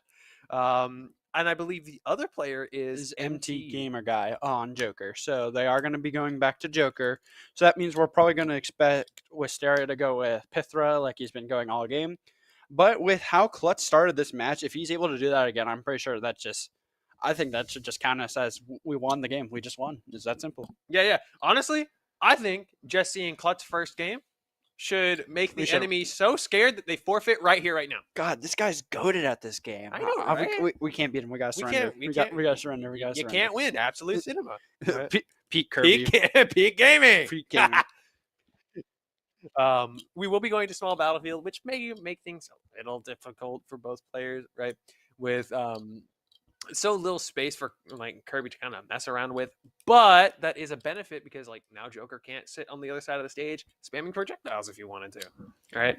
Yeah, I feel like that is something, but with the 2 small platforms, I feel like they're both going to be able to combo really well. The thing is that Kirby has yet to play against one of the 2 Jokers, so I feel like he's going to have to adapt to the game. But we are going to go in, and this is going to be the beginning of the end. Honestly, or is it the end of the beginning? I think it's the beginning of the end because it's game 3, so there's no takebacks. Well, we are ending the beginning of the first match of the day, right? No, we do have another one. That's a reminder that we do play Kent State after this. Yeah. I love listening to the Pokemon theme when we see a funny little pink guy that's definitely not Jigglypuff too. To be fair, as a kid, I always thought that was just Jigglypuff, or they were in a relationship. Really? Yes. Kirby I thought was a boy and Jigglypuff was a girl. It was that simple. Well, Kirby is a boy. Right? I don't know what Kirby is. Kirby is a moncher. He definitely monchers. Kirby is a glutton. He's literally glutton. Yeah. Kirby's a glutton. He hungry. He hungry. He just like me for real. For real, for real. But what we're seeing is good gameplay from Klutz, I feel like. Being able to be up in percent and also dealing with Arsene really well with the combo into down smash. That's really good. The problem with Kirby, I feel like, is that he does have trouble edge guarding with the recoveries just because they're so fast and really hard to punish. But he was able to get a kill, which is really good. Oh. Cheese. Aw. Come on, do it. Come on. Yeah. Get cheese. Yeah. Get cheese. Get cheese. Yeah. Get cheese. You got cheese. Let's you go. got cheese. You got cheese. Someone call Papa John's and ask for a cheese pizza. Oh, what the? Oh my God. With extra Gouda. Oh, he's going crazy. He has the momentum on the rise, and there's nothing that can beat him. Yeah. Only thing that could beat him, another version of Klutz. Because only Klutz can beat Klutz. It's Real. true. Your Trust me. mind proceeds to miss Your before mind smash. misses. Come on. You got this, Klutz. Dude, he's going to 3-stock. He's going to 3-stock. It's that simple. Yeah, yeah. He's actually gonna like 12 stock. Yeah, 12-stock. Come on. I think the rest of the Smash team should pack it up. Yeah. Like Klutz got this. Yeah, Klutz is gamer. He's gamer. Yeah, he's gaming today. He's got a fresh bout of cheese. Look at this weird. Come on. Oh. Using that neutral special that It doesn't hit. It doesn't hit. He doesn't even have to crouch. It does not hit. Look at this lovely neutral special that had to be emphasized in the trailer. Or his neutral special. Oh, no jab Built-in. jab lock kill, which is surprising. Yeah. Let's see. Come on. Oh, come on. That, come on. That kills, doesn't it? No. Oh, come on. Just finish it. Finish it, Clutch. Finish it. Yes! Yes! The 3-stock! The 3-stock! This is what we need from Miami. Please, come on. Clutch is crazy. He's going crazy. The 3-stock on MT Gamer Guy. It just keeps getting better and better as long as it goes. Yeah, yeah.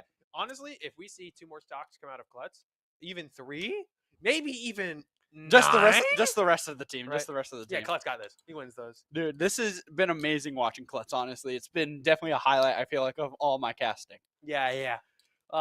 Maybe we'll get some interesting Kirby conversations after the I wish we could do like an interview after this, like to interview Klutz, but sadly we cannot. if only we could just manifest over in the playing area for Super Smash Bros. Sadly, Hey guys. Sadly, we are in Armstrong and they are at King's Library, so it is pretty distant. Yeah, I can run over.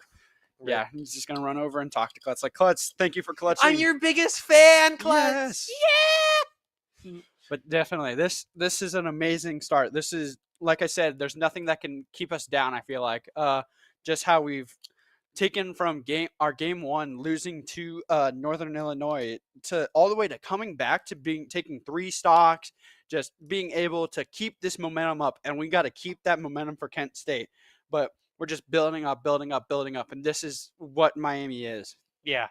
Remember, if we win both these next 2 games, we make it to playoffs. And then we win playoffs because we have Clutch on our team, and he's just goated, right? And then we have Middlesman on our team because he's just goated. And then we have Lunar on our team, and he's just goated. And we have Respect on our team, and guess what?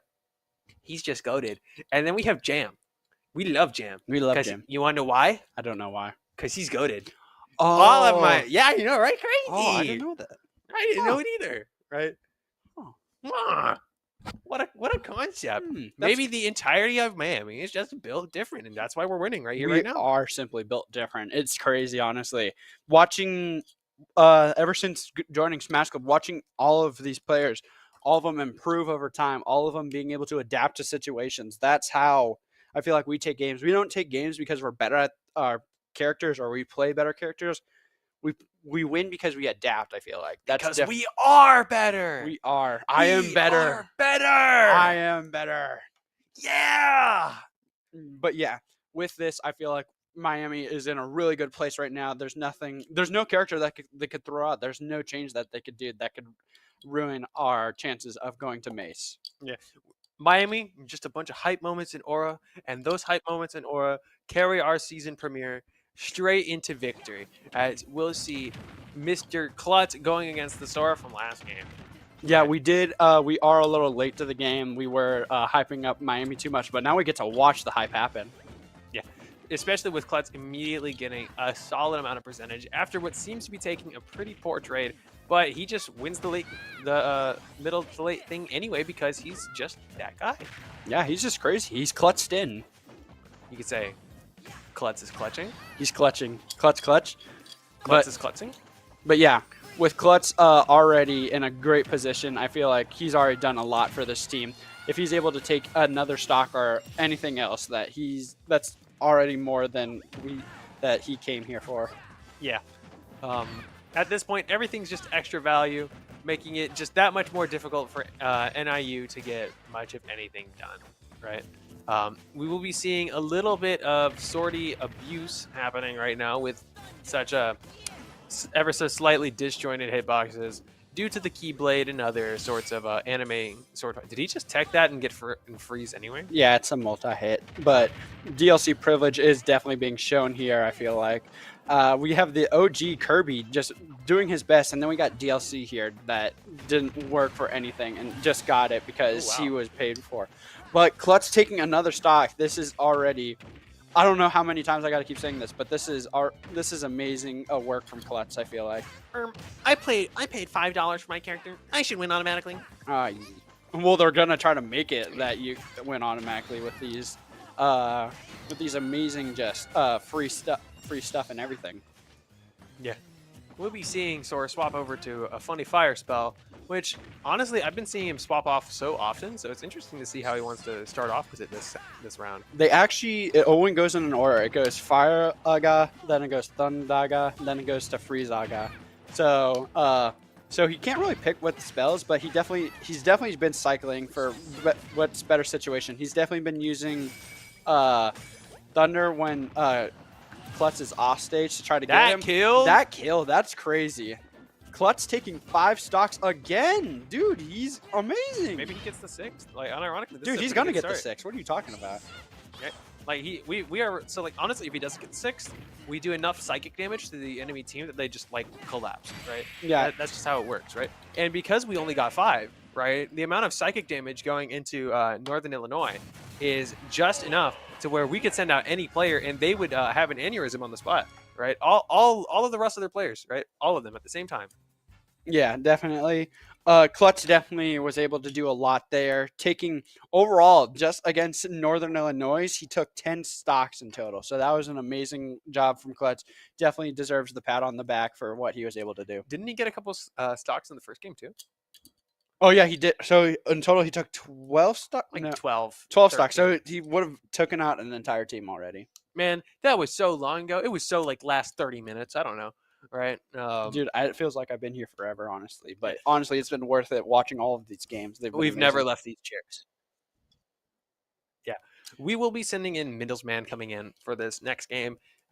He does have to get 1 stock. One, right? Which shouldn't be all that difficult. Well, it could be that difficult, but I believe in the man that Mindles, right? Because like he mindled some men last game, he's gonna mindle them even harder this game. Right? Okay, bro, we got poor choice of words, I would say. What do you mean? He mindled the crap out of them. What does mindle even mean? I don't know, but it sounds cool. Yeah, but Mindelsman already has a comfy, I feel like, lead. We just need to be able to preserve that. We have the spirits, we have like the intensity. We just need to be able to keep that, not let it die out. So we have the aura. We have the hype moments. We have the hype moments. We have the aura. We just need to keep them there for as long as we have. Yeah. As long as we gotta keep them in our domain, right? Right. All of the hype moments, auras, anime references. I don't know. Whatever. What is reference? Who is this guy? Who is this guy? Me? I'm that guy. See that one on the screen? I'm that one. I'm that one. We are going to be going to PS2, which is actually I'm surprised we have yet to see. But Sora is going to take his 2 stocks, and then we are going to be off to the races. This is kind of like small Battlefield. I think the only difference is the death box. I think this one is smaller, so that is something to watch out for. There is a slightly larger difference. This map's green. So what? You can green screen the. Yeah, we Subway can put Surfers Subway like Surfers Okay, over bro. there. Okay, bro. We will see. We will be seeing some of that patented Sora air gaming, right? Racking up about 90%, almost a full kill off Yeah. of just one hit. Yeah, this is definitely a DLC character. Watching it, it's getting a lot for not doing much, but he does have to do something called, I think it's called, he does have to do forward air loops to go into stuff. So he has been doing that all game, but also just being able to do damage is a lot. He's also, what you've noticed is that he's actually been learning because when Middlesman tries to get back on stage, oh, that's death. When Middleman tried to get back on stage with side B, he's actually been countering it, which actually is a good way to stop that. Yeah. We'll be seeing the attempt to get an MLG cannonball. Because if we get it, it's There mental we damage. go. Hey, that's the same way he took him out last game. Yeah, it is. Okay, so we are up 6-8, and I hope we do not take the next stock because I do not want to deal with Twitch chat. But like I said, we are in the right Honestly, position. I want to see us go to a number that cannot be said at this current moment because it hasn't shown up yet, right? But he might not want to deal with Twitch chat. I do, right? You go crazy, Twitch chat. You don't listen to instructions. Who's moderating you? He isn't. Our producer is, but that doesn't mean shout you out can't. shout out to Trae who's been producing this. They don't get enough. Yo, look what that is. Aw, What's dude, that, get out of there! Oh my god. Shout out to actually, you know what? I'm taking back my shout out because he's the one that changed it to 6-7, man. You know what? But still, shout out to our producer Trae. He does not get enough support for everything that he's done because this overall day is going to be our last stream for a while. So for Not Smash, for a while. We got some more. but for Smash Bros. But Yeah. so shout out to Trae and everybody working at the top. If you could say something, but he has been amazing, being able to transition, being able to adapt to everything. So just shout out to him. But we did get confirmation that we are going to go to Orange Ice, the Kazuya.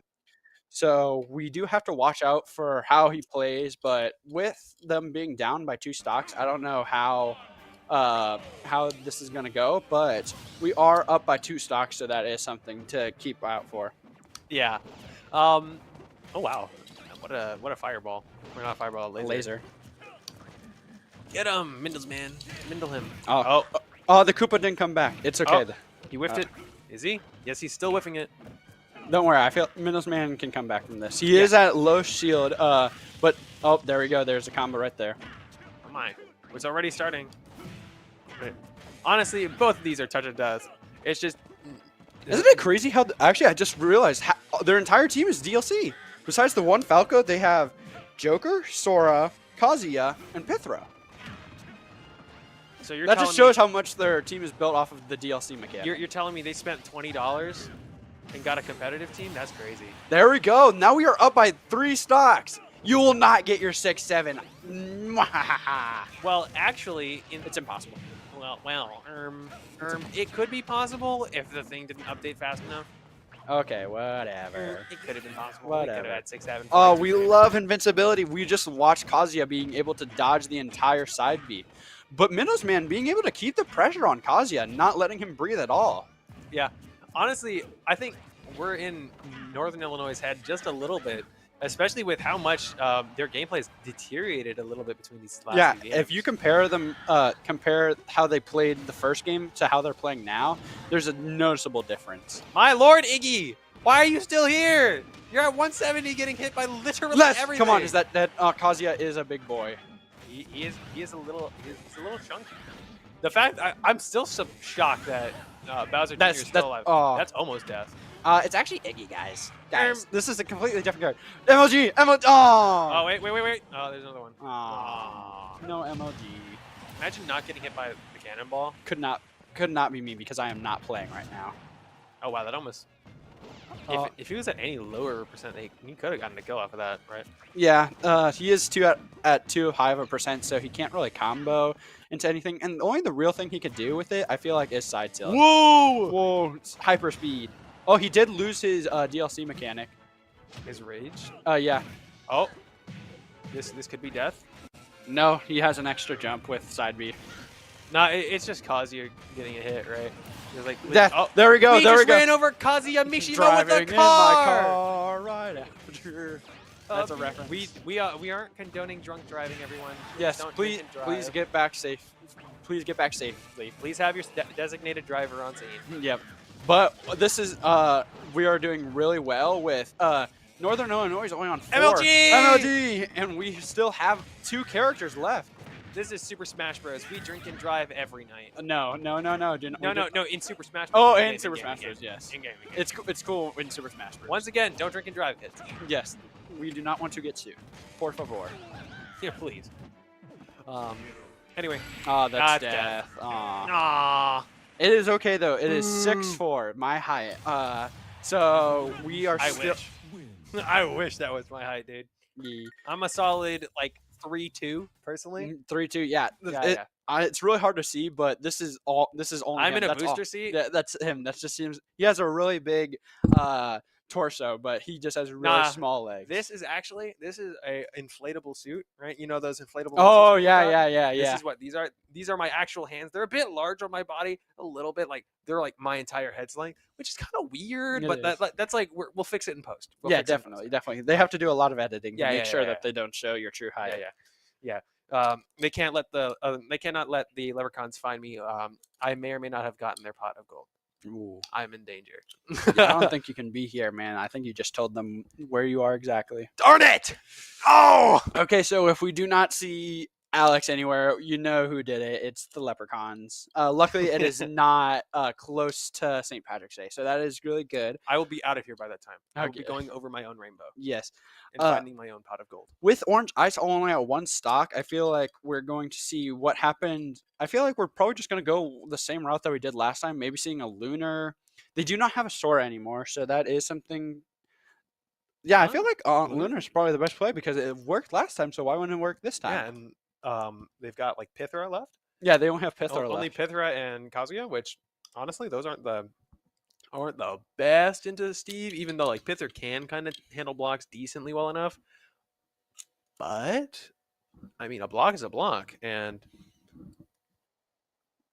we're sending a jam! Hell yeah! I love K. Rool. I love K. Rool. We get to see jamming. Oh, We're he's jamming. He's jamming. Can we get a jam in the chat, guys? One thing Jam needs to watch out for is that he is a big body, so I feel like Kazuya is able to take care of him. But you are able to DI, I feel like, a lot of his combos, so he just has to make sure how to DI right. Hey, honestly, remember stage spikes? We'll see. We'll see. We get some prime Gouda coming in, right? Gouda. We could see some cheese coming in from Jam. Right? I mean, we've definitely have never cheesed this. We've never cheesed a single stock in our we've life. been so honest this entire game. Yeah. What are you talking about? Yeah. Like, let's be honest here. Their characters aren't that egregious because they only paid $5. We paid $60. Yeah, we had to pay ours. $60. We had for to all pay of ours. $60, right? Not all of ours. We paid $5 for Steve. Yeah, we did pay $5 for Steve. We did pay $5. We did pay $5 for Steve, but Kirby's worth $60. He is in my heart. That's at least 2 DLC characters, maybe even 3. Maybe. But with Miami at 6 stocks and Northern Illinois University at 4, we are pretty much winning this entire game. We've had the great momentum. Windows. Yeah. Yeah. But we've been able to keep this momentum. We've been able to keep just, I guess, the strive alive. Just wanting to make it to NACE. I feel like that is definitely an idea that is going through all of the varsity players' heads right now.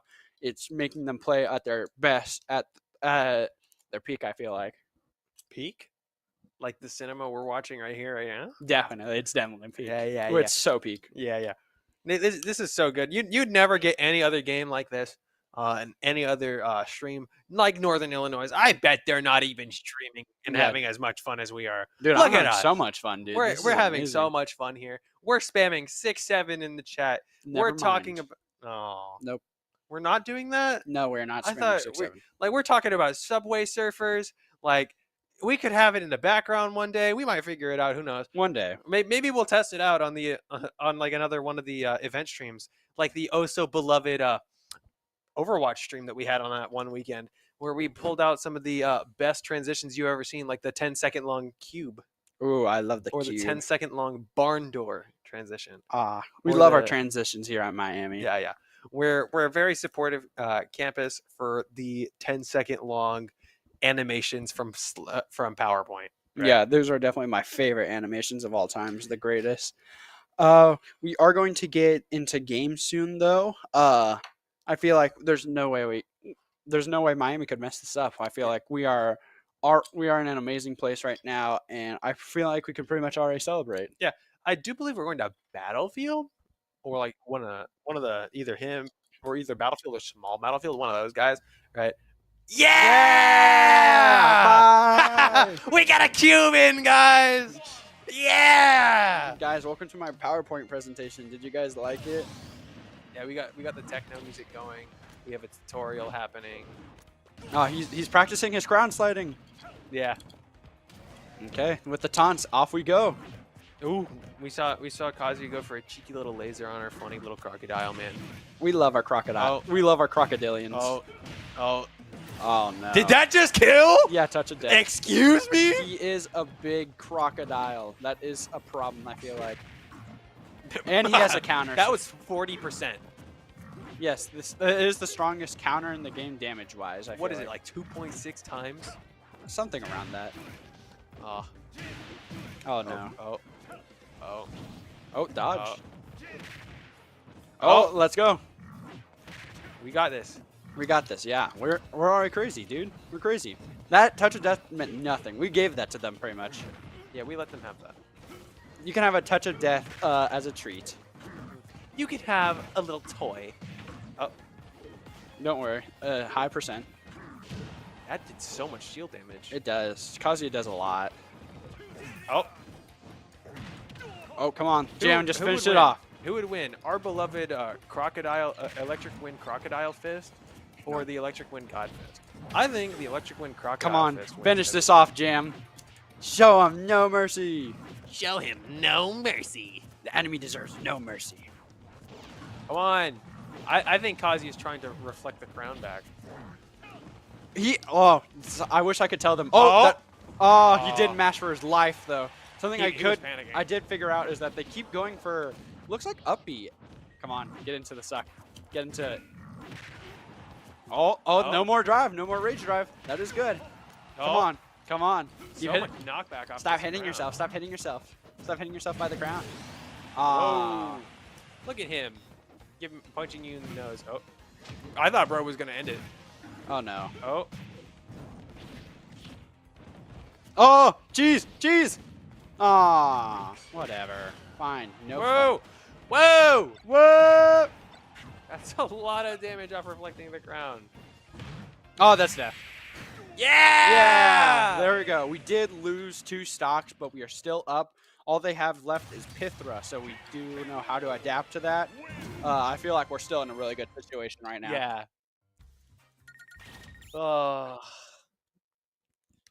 We do finally see Jam coming out. It's always great to see our beloved King K role player coming in. We love seeing everybody play, Yeah. honestly.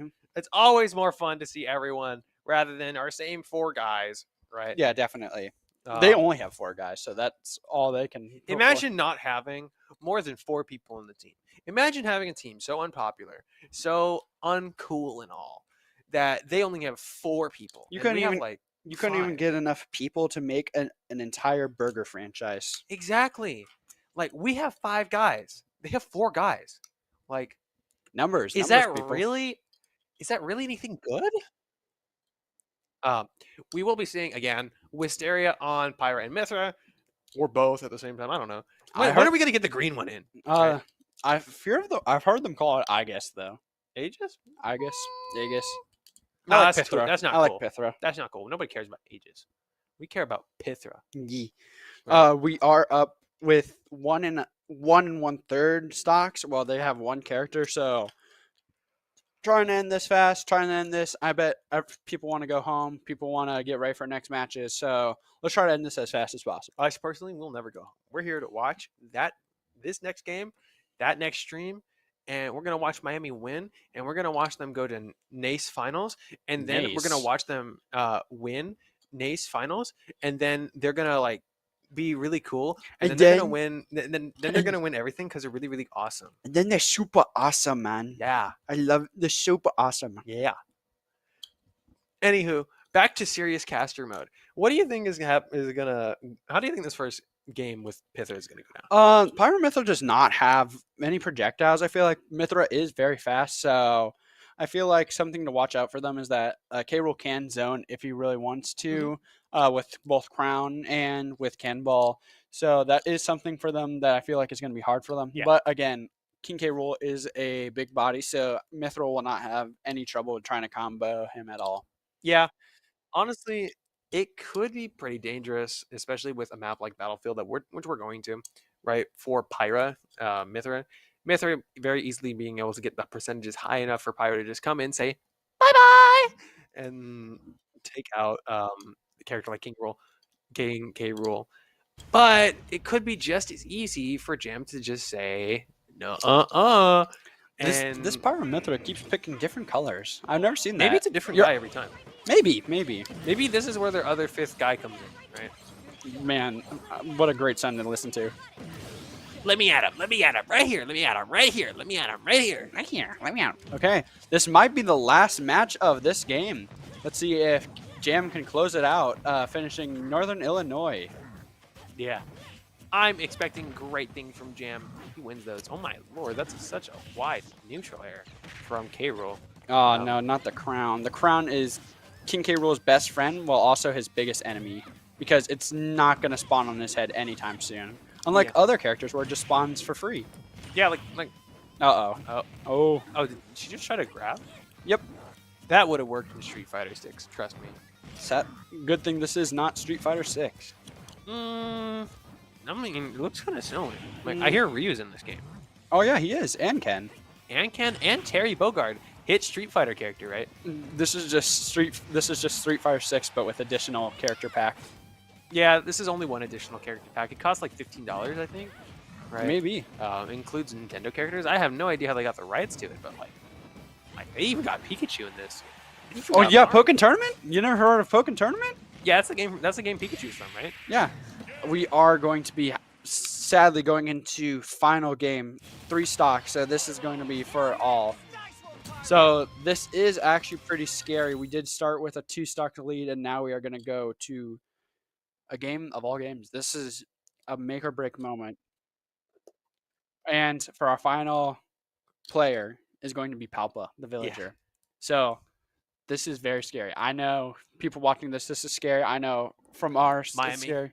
We're going to win this. We're going to win this. We're going to bring this home. Well, this is for you guys. We're going to bring this home for you. Chat. We're going to win this right here, right now. Right now. You hear me? Right. But it's not even going to be close. But I definitely feel like if we win this, we got to do the biggest pop-off ever. Yippee! But again, right? Yeah. No, maybe even a bigger pop-off. Like are you talking like standing yippee? Like what we talking? Like maybe even a standing pop-off. Like, oh my god, these guys can stand? Never seen before. Yeah, we've never stood on. No, I've sat my entire life, honestly. I don't have a lower body at all. Oh wait, you can't even stand. Remember, you're in a booster seat. Yeah. From like you're standing up, you're just gonna lose. You're just gonna get smaller. Here down, I don't have a body. No, he doesn't. Right, like take it from him. I don't. Right. He does not. I don't. See, there's nothing there. I can confirm for you guys that he does not. Actually, it is just Subway Surfers. Maybe. Like how else do people listen to me talk? Right. There isn't Subway Surfers happening. Oh yeah. Maybe that's why we don't get as much. We definitely need more Subway Surfers, honestly. Yeah. Well, actually, we should get a Subway Surfers esports team. Like. Yeah, competitive Subway Surfers. Yeah. 1-on-1, who can go the farthest? No, not who can go the farthest. We're playing the policeman. Oh. Who can catch him? Dude, that'd be weird. That'd be a weird 2-player version of Subway Surfers. I don't know why they never did that. That'd be cool. Who says they aren't doing it now? We just got like we're about to get. Well, they've had probably like 20 years to develop that now. I don't think so. I think Subway Surfers came out last year. Oh yeah, it came out with YouTube Shorts. That's why it was made. Yeah.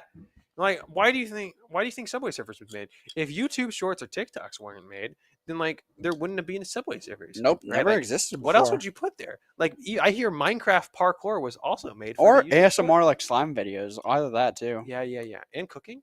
I Cooking. heard cooking as a concept was invented. Yeah. for it. And like hydraulic presses. It's really weird. A lot of stuff came to be from YouTube Shorts, right? Or popping those weird, like, you know, those like weird like balls, like they pop it and then there's like weird like stuff that comes out. I never liked those. Yeah. we will be heading into game shortly. We are going to be going to Kalos. Callus. Ooh. With Villager, something to note is that the bowling ball, he has a platform that is off ledge, so he can edge guard easier with that. Yeah. And it may be a bit difficult, but he could probably set up the tree wall thing a little bit easier on Callus. Definitely. Right? Especially with how like goofy the edges can be sometimes, right? But we are going into the game of all games. This is one for the ages. You got everybody, if you notice at the camera down there, everybody standing up, getting ready. This is one. We need your support, Miami. You got to believe in our guys. But we are going to take this home. You said one for the ages? Yes, I literally thought of that at the same moment. But this is Oh really. Oh, we are seeing Palpa already going ham, going into combos, going into predictions. He's going crazy. Go, Palpa. Go. Yeah, we need your support. Like, this is big. This is really big. Remember, we need to win out to go to NACE, so we have to win against Northern Illinois. Yeah. It's very, I know it's nervous to watch, but we need your guys' support. Anything. We just need anything. But I believe, we have to believe that these guys have got this. I believe, you believe, everybody here believes. They got this. I believe harder. No, I believe harder than you. No. Yeah. No. Yeah. You can't believe harder than me. Well, I do, sadly. Or actually happily. Happily? You happily believe more than me? Yeah. Well, I sadly believe harder than you believe in what? Palpa did lose a stock, so we're going to try to see if he can take a fast stock, but we are down for the first time in this game, so but I feel like we can still handle this. There we go with the bowling ball. There we go. We're back at even stock. Everybody, hold on. I know it's scary, but I will be there to hold your hand.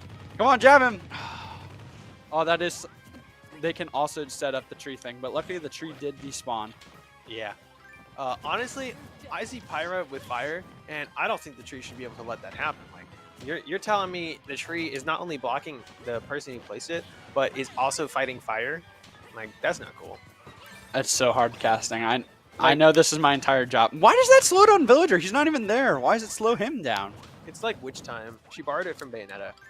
Yeah, but made it more viable. I guess. Because she gets an entire down B. No, she doesn't.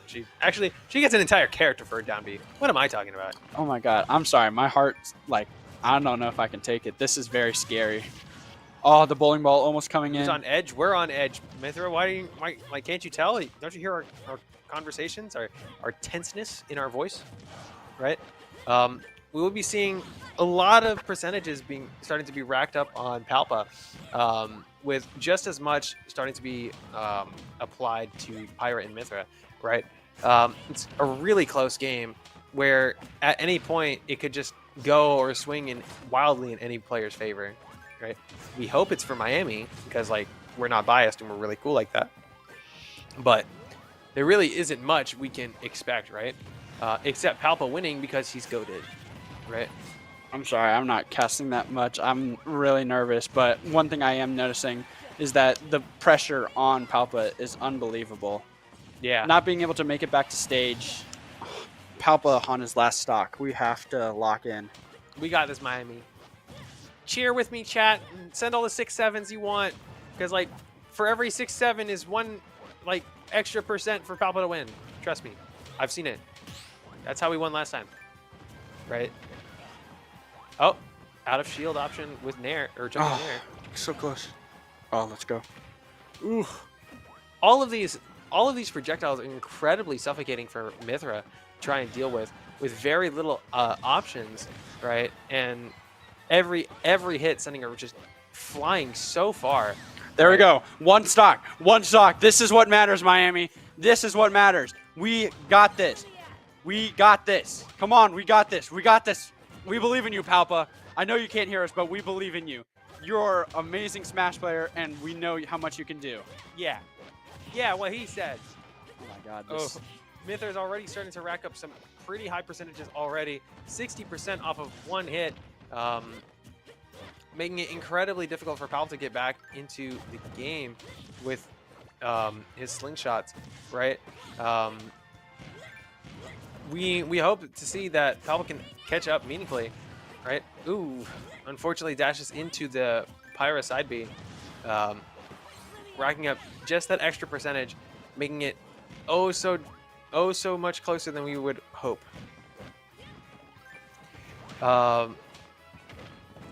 We are just waiting to see who can get the next hit. Ooh. He's okay. Oh? He's okay. Yeah.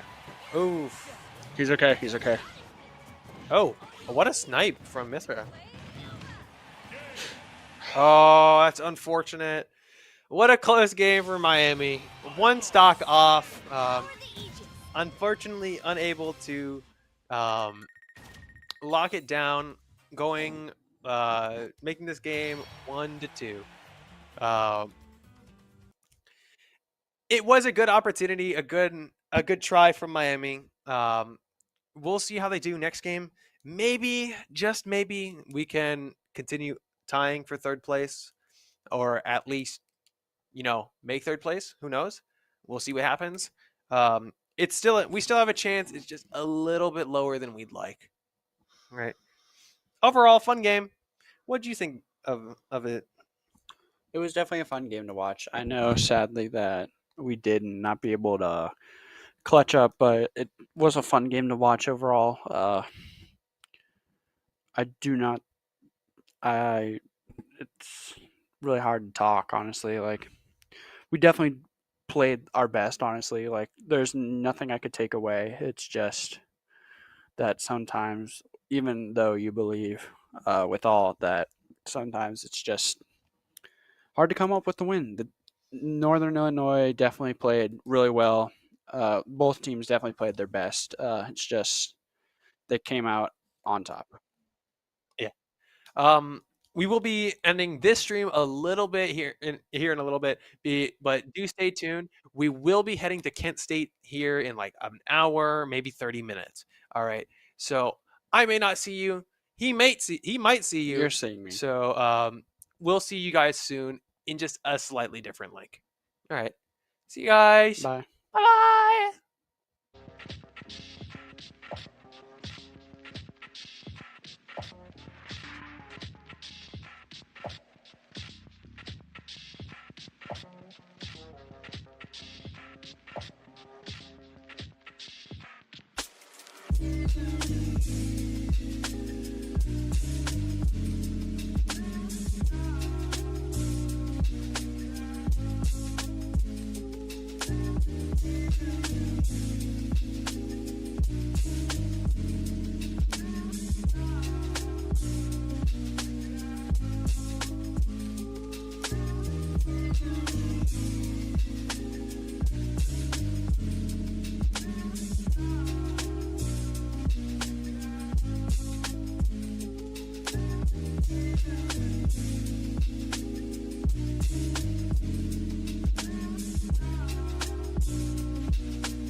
Hello, everybody. Welcome back to Miami University Super Smash Bros. I'm Jacob Chewy Gundrum, And I'm Keegan Clapp.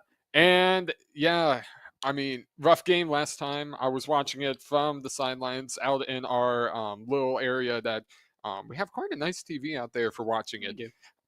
But such a close game with Northern Illinois University. Kind of heartbreaking to watch, but we can't have our heads down. We got one more game in our title here. So we're going up against Kent State Esports.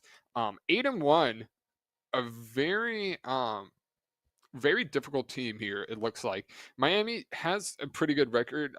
Losing to Northern Illinois kind of tarnished it a little more, but 6-3, 8-1. Still pretty close. Still pretty doable for Miami to get a win here, but it's kind of just going to need to be seen what happens. I hope none of our players are too let down from that last game, and I hope that was a great game for them to warm up, especially against such a great team here. Yeah, definitely. Kent State is really good overall. With their characters, I feel like they do have a lot of noticeable top tiers. Like we got Steve, we got Joker. Overall, I feel like they do also have kind of a combo heavy character roster. Mm-hmm. So that is one thing to watch out for. But we did just warm up against Northern Illinois University, so we should probably have enough experience. And actually, 1/3 of their character roster has the same mains from Northern Illinois University. So I definitely feel like we are warmed up for this. Yeah, what it was the Joker and Sora player, I believe. So watching how that is, and also they have a Steve player on their team, and Lunar main Steve. So we also have that ability to kind of know about half of their roster there. So being able to know half of the roster and kind of maybe how they're going to play there. But what we're going to be seeing is we're going to see our Mendel's Mindelsman man. on Bowser Jr. And we're gonna see Maniac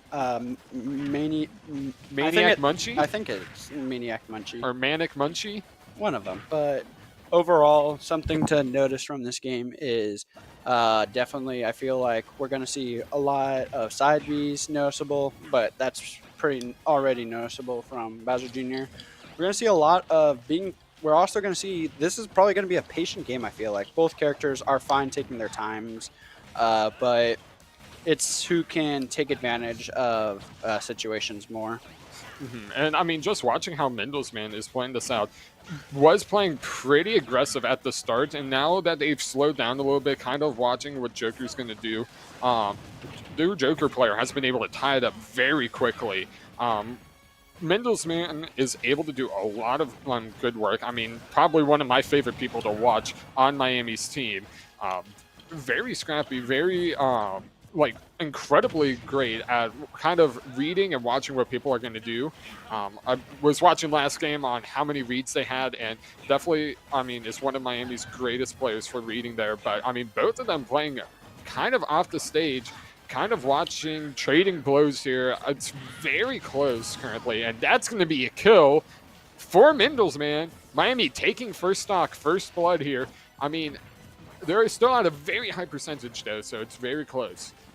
Definitely, I've really liked the change of pace. I feel like that Mendelsman has done. He was able to get some percent off in the beginning, but after when he started not being able to do as much, the change of pace of how he plays has been really successful. And I feel like if he continues being able to have a variety of play styles, that this would be very helpful in this matchup. Yeah, and it looks like their Joker is going to be able to take one stock here. But Mendelsman able to get a pretty good amount of damage on them currently, and able to get even more, racking up damage very quickly while still staying at 0. Going for a shield break there, doesn't quite hit it. So, we have Mendelsman looking in not too shabby of a position here. Both of them at 2 stocks. But with Mendelsman already having a lot of damage marked on them, they just really have to keep up this pressure to try to get a KO and making sure that they have no wiggle room to even get more percentage off on them. Yeah, definitely. We're going to see a kill here with Jab. Jab being one of, I feel like, strongest moves that Mendelsman take a lot of advantage of, seeing it usually used at the ledge just to get early kills. We're also seeing a lot of good use of Middlesman side Bs. That's always something you can notice from him. Always how he's able to use the side Bs, always being able to take a lot of advantage from them. And also how Mendelsman kind of just combos off a tin can. I mean, they're able to kind of really just have some of these explosive combos, even coming from ledge guard, because it's going to be a quick just sacrificing their Cooper card. They're going to be doing some quick, what is it, the staff? Yeah, quick staff tech, and just making sure that they're able to get huge damage off. And they're going to go for a jab there. The block is going to save them, but, I mean, maybe one good jab might be in kill range now. Yeah, it depends on where he is on the stage. If he's definitely at ledge, I feel like that could definitely maybe get a kill with rage. But I feel like he also does have a lot of other good options. Maybe a side B into up B would be a good kill option. A forward smash at ledge, trying to catch the tether. But the problem is that tether recoveries are so safe when they're on the ledge, so I feel like that's probably not a good option. But I feel like Mendelsman can try to finish this game out, try to end this. But overall, I feel like he's playing really well. Mendelsman doing a great job. Now, Mendelsman is in kind of a dangerous position here. Still having 2 stocks. I almost had to bite my words there because that would have not been great. But still being at a stock advantage currently, and that was a close to kill. Really, both of them just needing one good hit, and he should have let go early. Yeah, that was close. And both of them just waiting for that good hit.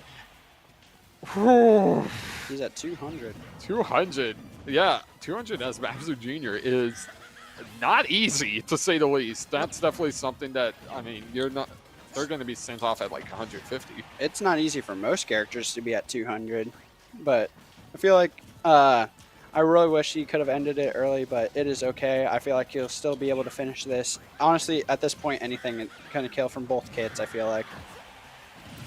Like a side B. Yeah, no, just seeing those kills.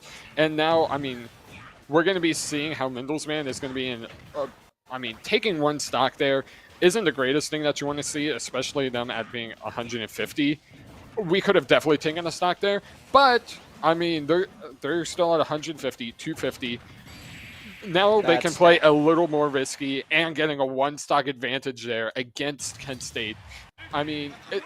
I definitely think we could have gotten another stock there, but for how this has been going and how this will be going, incredible. And now, there's always going to be that added information. You're going to see who's going to be coming up next on Kent State's roster. So, they're going to be able to, hey, if they are able to take out Mendelsman in 1 stock and Mendelsman isn't able to take out another stock on them, well, we're going to see who that character is and we're going to play in response to that. So who do you think they're going to send out? Well, they also have to think about next game, but I feel like if they do want to close this out, I feel like maybe Steve is probably the best option. Overall, just Steve is a good character. I feel like being able to build that also, I'm pretty sure, stops cart because it stops the animation and everything. So I feel like that's also a good option. It's also just a safer option because whatever we throw at him, Steve probably has a winning matchup against them. Yeah. For Miami's side, I would definitely agree that it would be something that we would have to send Lunar out. But it sounds like they're actually going to be playing KOTW, which is short for Knight of the Wind on Sora. So we'll be calling them KOTW because that is quite a long name, and they probably also know that. But sending out their Sora, that was one of the players that we saw last matchup. So Miami is definitely going to be able to have some kind of understanding of their players. So we're gonna get right in the game here, and yeah. Sora is definitely more of an air fighter. I said this last game, so I feel like side B will not be as effective on the ground as it was previously, but still Iggy does have a lot of great aerials, so it is a lot. I feel like it is a winning matchup for Sora, but it's not such a winning matchup like it's a Iggy's gonna get destroyed kind of thing. So I feel like if Mendelsman plays this right, I feel like he can get another stock before he's out. And I mean, just watching what Mindelsman is doing there, both of them are going to be going heavy combos, which is honestly what you're going to see just in a lot of esports. But watching both of these players, it's going to be just a huge trade of combos. And we're going to see there how Mindelsman is going to be going for that. I mean, their tried and true combo there, but kind of misses it a little bit. So they're just going to be going for as much damage, trying to get a stock here. And also Deuce Propeller. That was a good hits. propeller because the move that Sora used is a multi-hit that auto corrects, so wherever you go, it will follow. So that was a good timing from Mindelsman to get a good up smash and just percent overall. And I mean, you're going to be wanting to see something like that, and that's going to be death. Already great for Miami, being now 2 stocks up. Already being able to have a stock on the Sora, especially if that we see Mindelsman being taken out here. It's going to make it easier for his next teammate. So Miami definitely in a relatively advantageous spot. I don't want to say anything too much because we have the curse of the caster, where once we say something, it's going to happen. There we go. But that's another death. Incredible for Miami. Miami needs to do something here. Mindelsman. Wrong person. Wrong person. Love Miami's roster. But She's still alive. He's still alive. MLG. Oh, he was ready for it. Oh, he kicked him off. Aw. Oh, we're just trying to get back on stage, man. Why do you gotta freeze us? Yeah, but Miami, I mean, incredible gameplay that we're seeing from them tonight. Hats off to Mindels. Yeah, definitely. Miami's been through a lot. Definitely last game, it looks like it has not affected Mindelsman at all, and he still plays to win.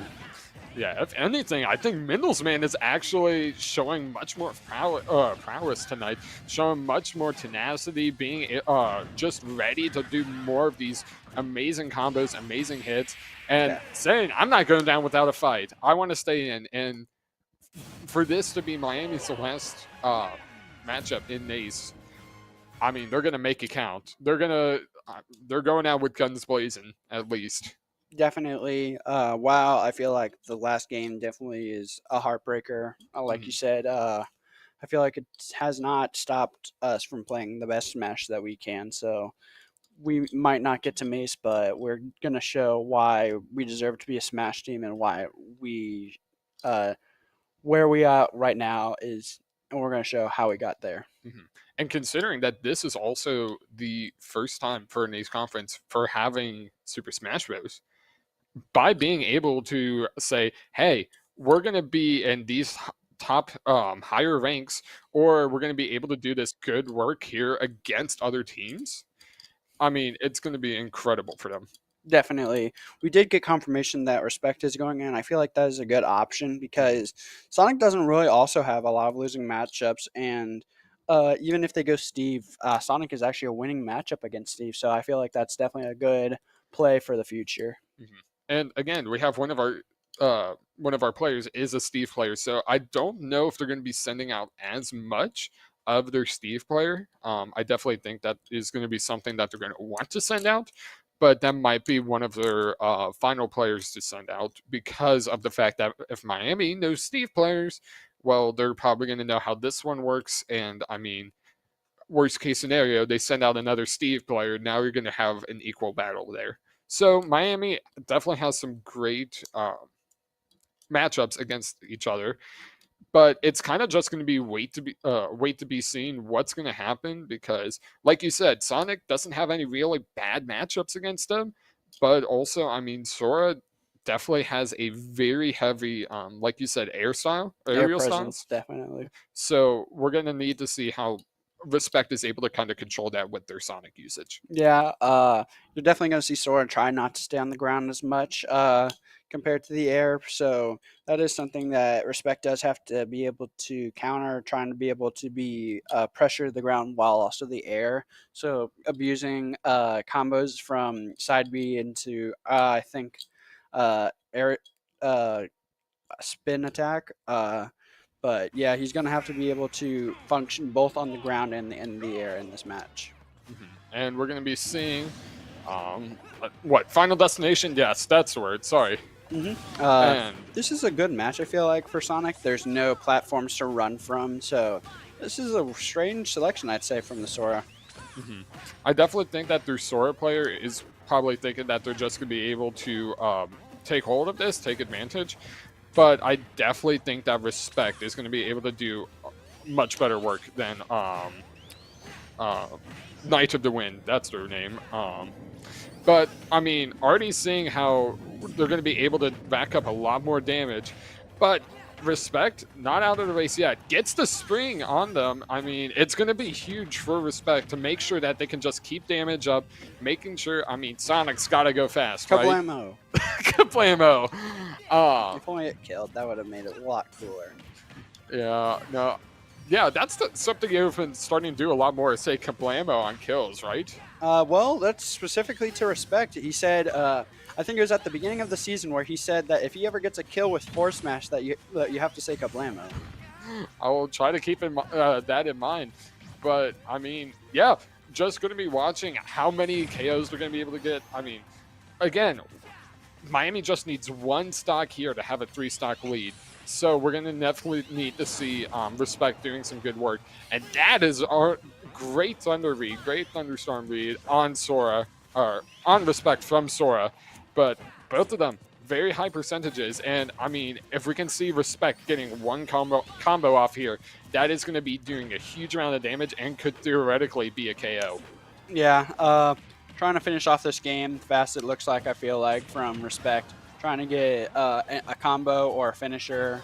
You can definitely notice it from, I feel like, from Respect. But it is going to be very hard with Sora being able to move around really fast, also being able to stay away. It is a really hard, I feel like. But it's not impossible. We are still in the lead by 2 stocks. We're just trying to keep that lead as high as we can. So I feel like even if we lose a stock, that it's not the worst thing possible.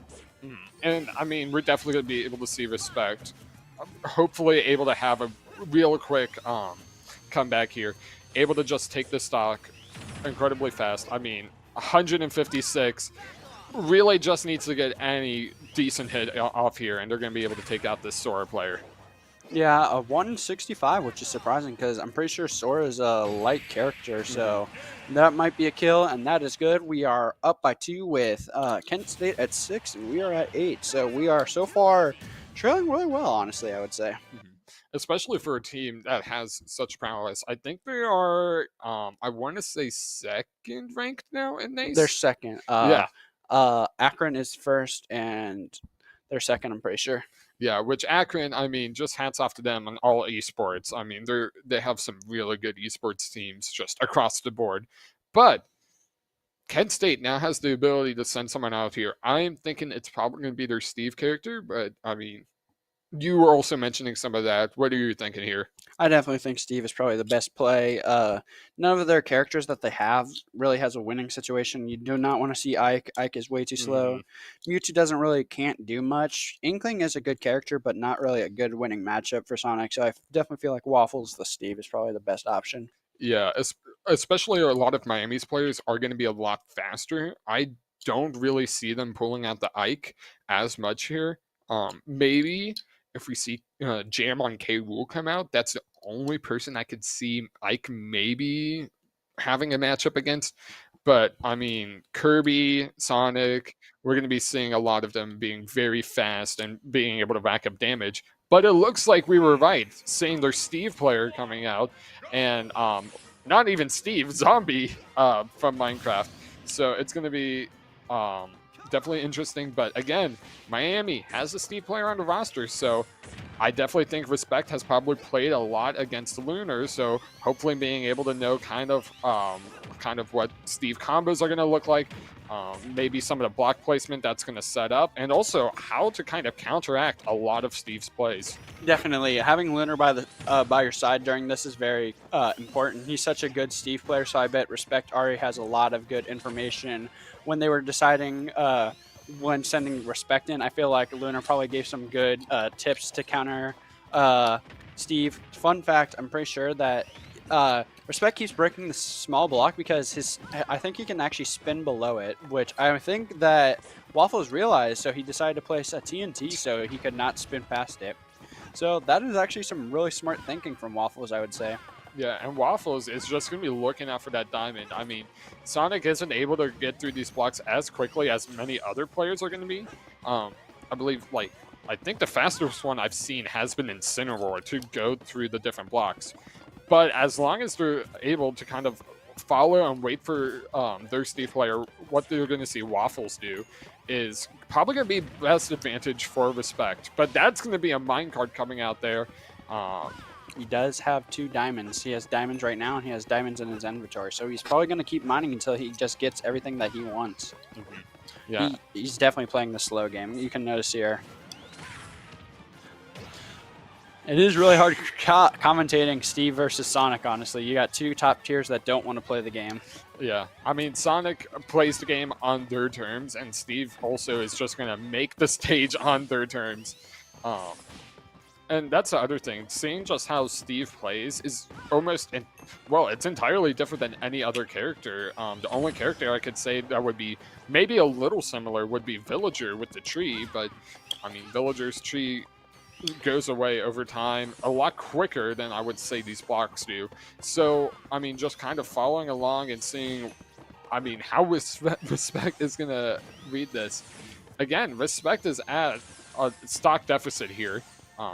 Against their Steve player. So I definitely think their Steve player is just going to try to slow it down, making it so that if we trade stocks, it's not the end of the world. They're already 1 stock down, but yeah, it's definitely hard to commentate on this. One thing to notice is that if you look at everything that Steve is mining, he's only getting iron and stone. And if you happen to hear last stream, only certain stages give certain things. So this is actually a really good Steve stage just because he only gets stone, gold, and all of the important resources.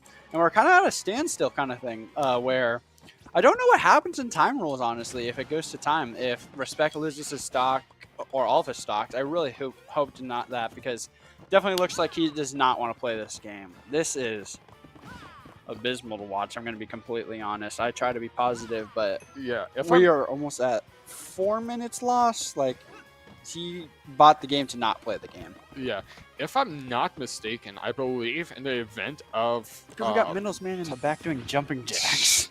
Yeah, I believe in the event of the time running out, it actually goes to the person who has the most stocks.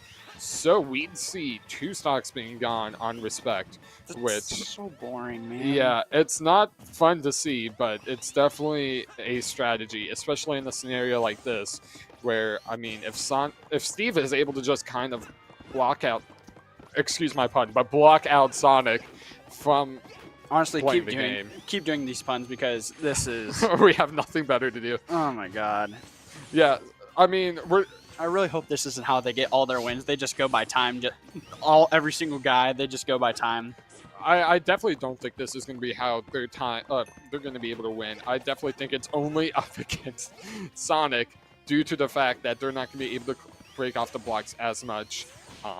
If we send out a Steve or K-Rool or probably pretty much anybody other than our Kirby player, I definitely think we're going to be able to break these blocks a lot faster, being able to just make it so their Steve player doesn't have any room to breathe here.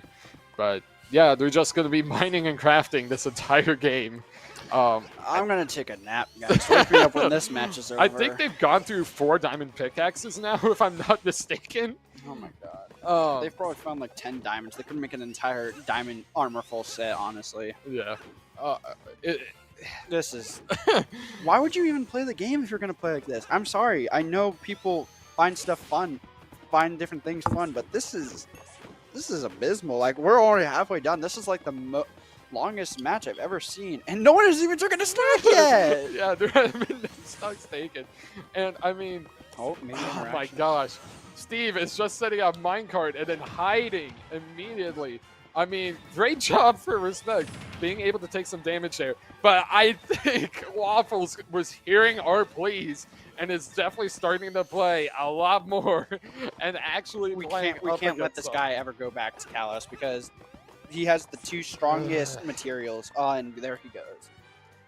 Yeah. Oh my gosh. Dude, I have my grandma that works at Kent State, and if she has him as a student, I'm gonna tell. Oh my god! Like, what is this, dude? I mean, it's definitely. This isn't even a game. Yeah. This is. It's tough. I'd rather watch paint dry at this moment. Like, what is this? No, so Our VO rate just dropped to 0. That's it. It's all gone. yeah, I'm speechless at this point. I feel like I have nothing to talk about, especially with this game.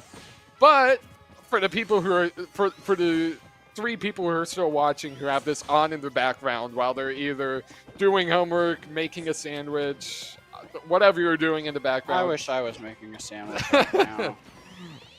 Definitely gonna be what seems to be a longer night here, but oh my gosh, yeah, just He literally only approaches when he's in the minecart. It's wow, he definitely deserved that stock after 7 minutes, man. yeah. I mean, How can you call this a video game? This is crazy. The fact that he purposely picked this character and purposely does this is kind of infuriating, honestly. I think it's definitely because of the Sonic player. Please, like- please, please, please. Oh, please, please. Oh, come on, punch that. Oh, thank goodness. Oh my God, interaction. Look at everybody pop up in the back. Had to wait 8 minutes for 2 stocks. And I mean, we're gonna be seeing God. Waffles just trying to combo off here a lot more. They're playing the game. I definitely think that Waffles did not want to spend that long on the game, but I mean, actually, good job to Respect using the block stair to their advantage. Yeah, just what you want to see, especially because that would have sent Waffles going off stage. But by having those blocks in place, kind of keeps them on their side and makes it so they're going to be able to get another combo off there really quick. But We might go to time, honestly, if they keep this up. I honestly think we're either going to go to time or we're just going to see Respect taken.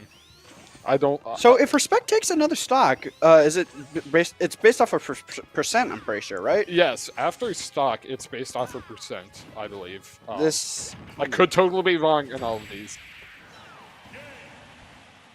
Okay, No. luckily we did not go to time, but if the stocks are equal, it's the person with the lowest percent. Mhm. We're gonna have to cast more of this game. You know that, right? Yeah. Call me Sisyphus at this point. Call Oh me my- Sisyphus. No, I definitely think that we need to send out one of our heavy hitters just to be able to break those blocks so Steve cannot run down time. That was what, a 9-minute match? We are going to get Palpa and Villager. I don't know how well they can break blocks, but I hope everybody's back.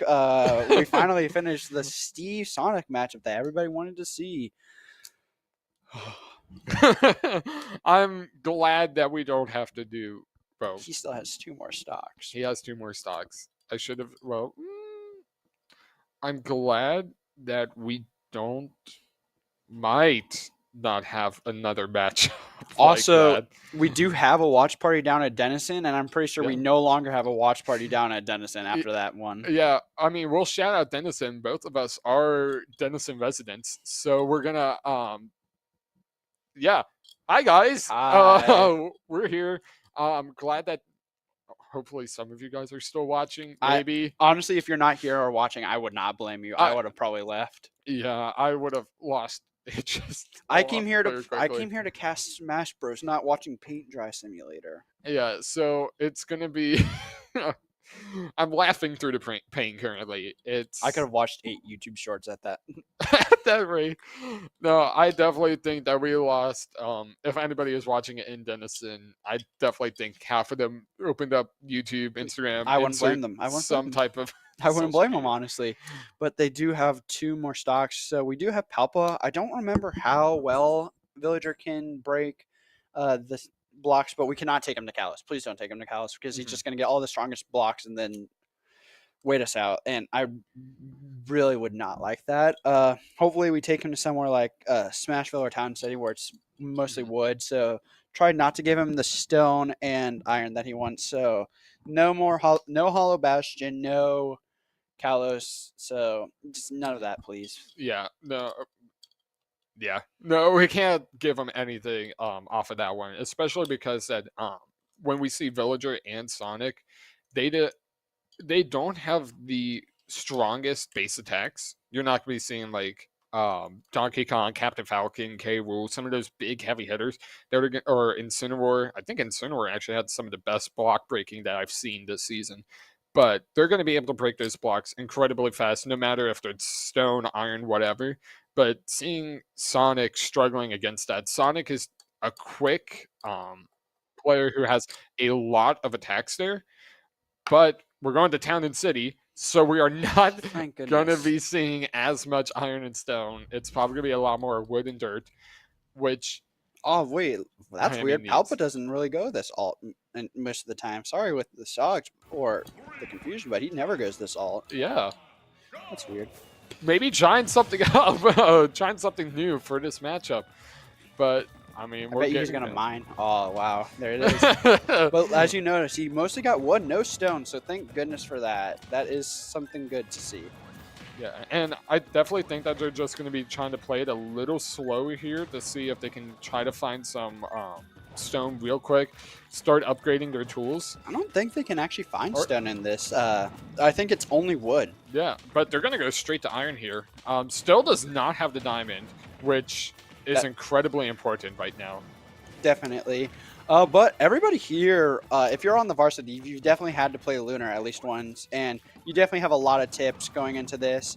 But then again, I don't think I've seen Lunar try to force out a game like last one and just run away. But you definitely have a lot of tips from Lunar. We are seeing it here. I feel like Palpa was able to actually know which move got rid of the blocks fast, which would actually be side tilt the umbrella, which I found weird. Yeah, and also you can kind of see how their Steve player, how Waffles. Hey, man, can we get the editors to censor that? What the heck? We got No. kids watching. No, we have. If someone gets a clip of that, we better censor that. But I mean, watching what, yeah, we need to see Palpa doing some good, just good work against them. It's gonna be another very slow game, it seems. Please. Already going down 2 minutes. Oh, No please. stocks taken. Oh, he is almost out of materials though. That's Oh. good. Oh, we took a stock and it didn't take 7 minutes. Oh my God, we've been freed. We've been It's literally the image of the guy breaking the chains. yeah, It's- breaking. We've been freed. I know. From our purgatory of Steve. I know the players suffer from this, but we've been having to come up with words. What we did see, the Steve able to take a stock with the forward air, who is actually playing the game now, which is a breath of fresh air. And that tree placement, able to stop that mine cart, was huge for that little recovery there, especially because they probably weren't ready to be taken off stage with those platforms quite yet. But again, you're just going to see the Steve player who's just going to try to rack up that iron, diamond, gold, all of the materials as quickly as possible. But we see that, I mean, Palpa is going to be able to have 98% on them. Going to hopefully be able to get some good work there. It broke. And lucky for Palpa that axe broke. That is really good, though. Oh, good edge guarding. And please, okay, no more Steve. No more Steve. No more Steve. Oh my God, no more of that. They are on their last character. Oh, thank goodness. Thank goodness for everybody's sake. And the crowd goes wild as we see Steve is gone. Finally. Oh my God, bro. Not the 9 minutes of Sonic and Steve. That's gone at least.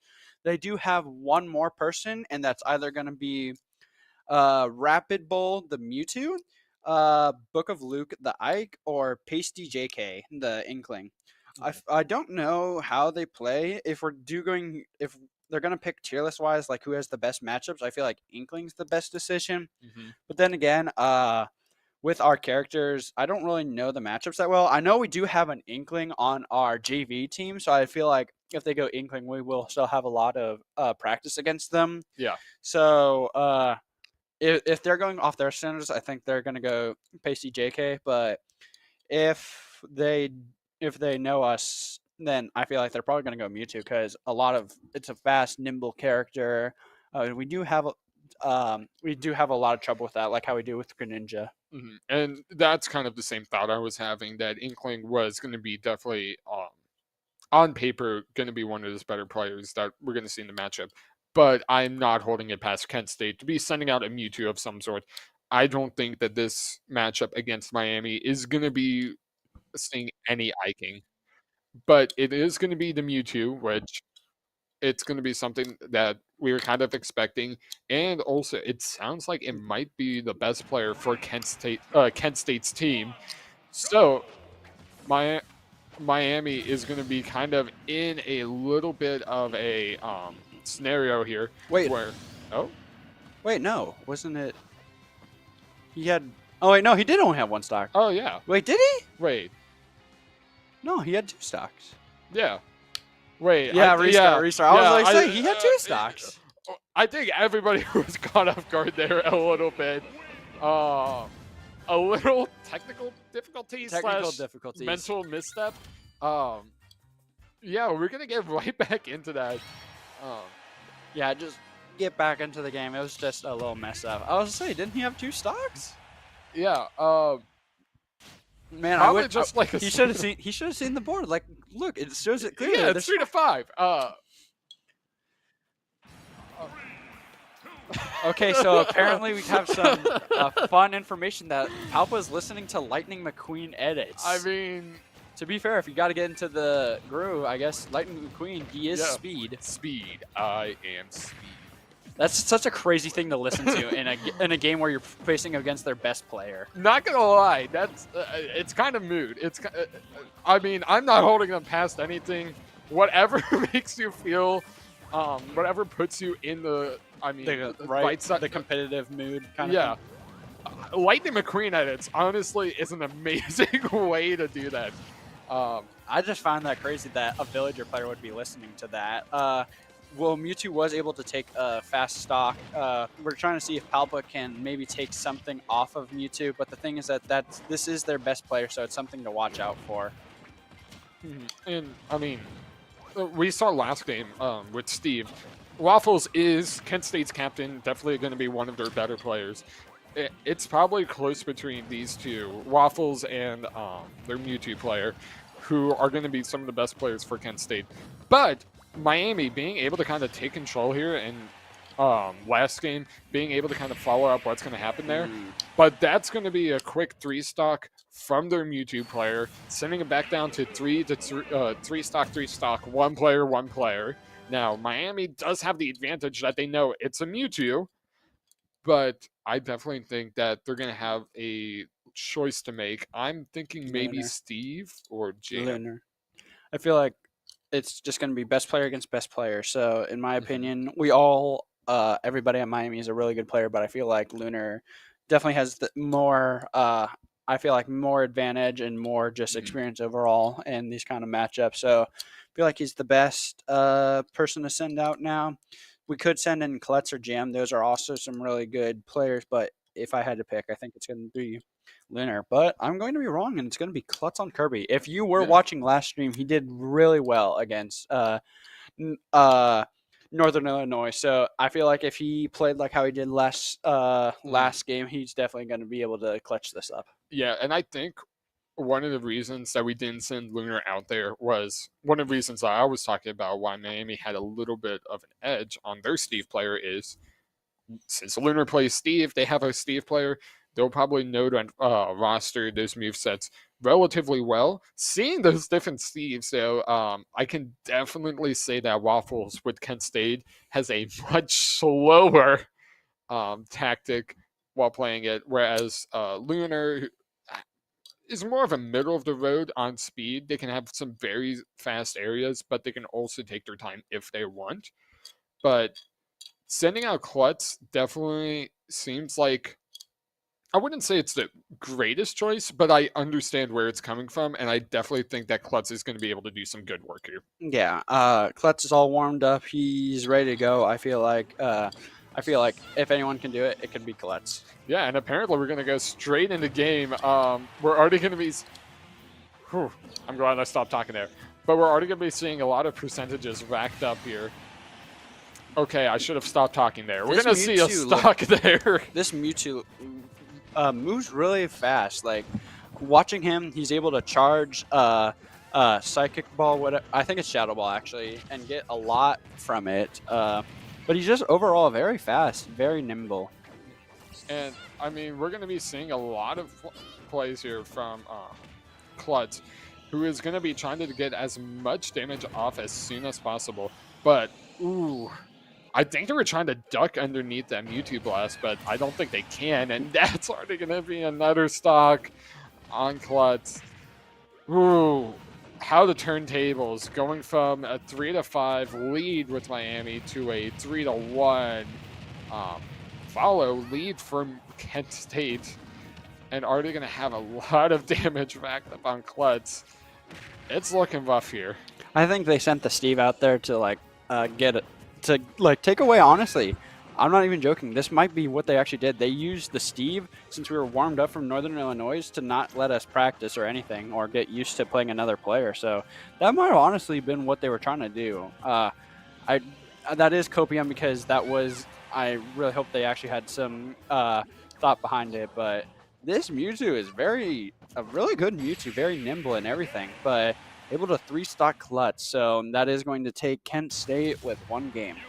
Yeah, and yeah, it's going to be something that is going to be rough for Miami because having one of your better players being that closer, being that finisher is how you just want to play.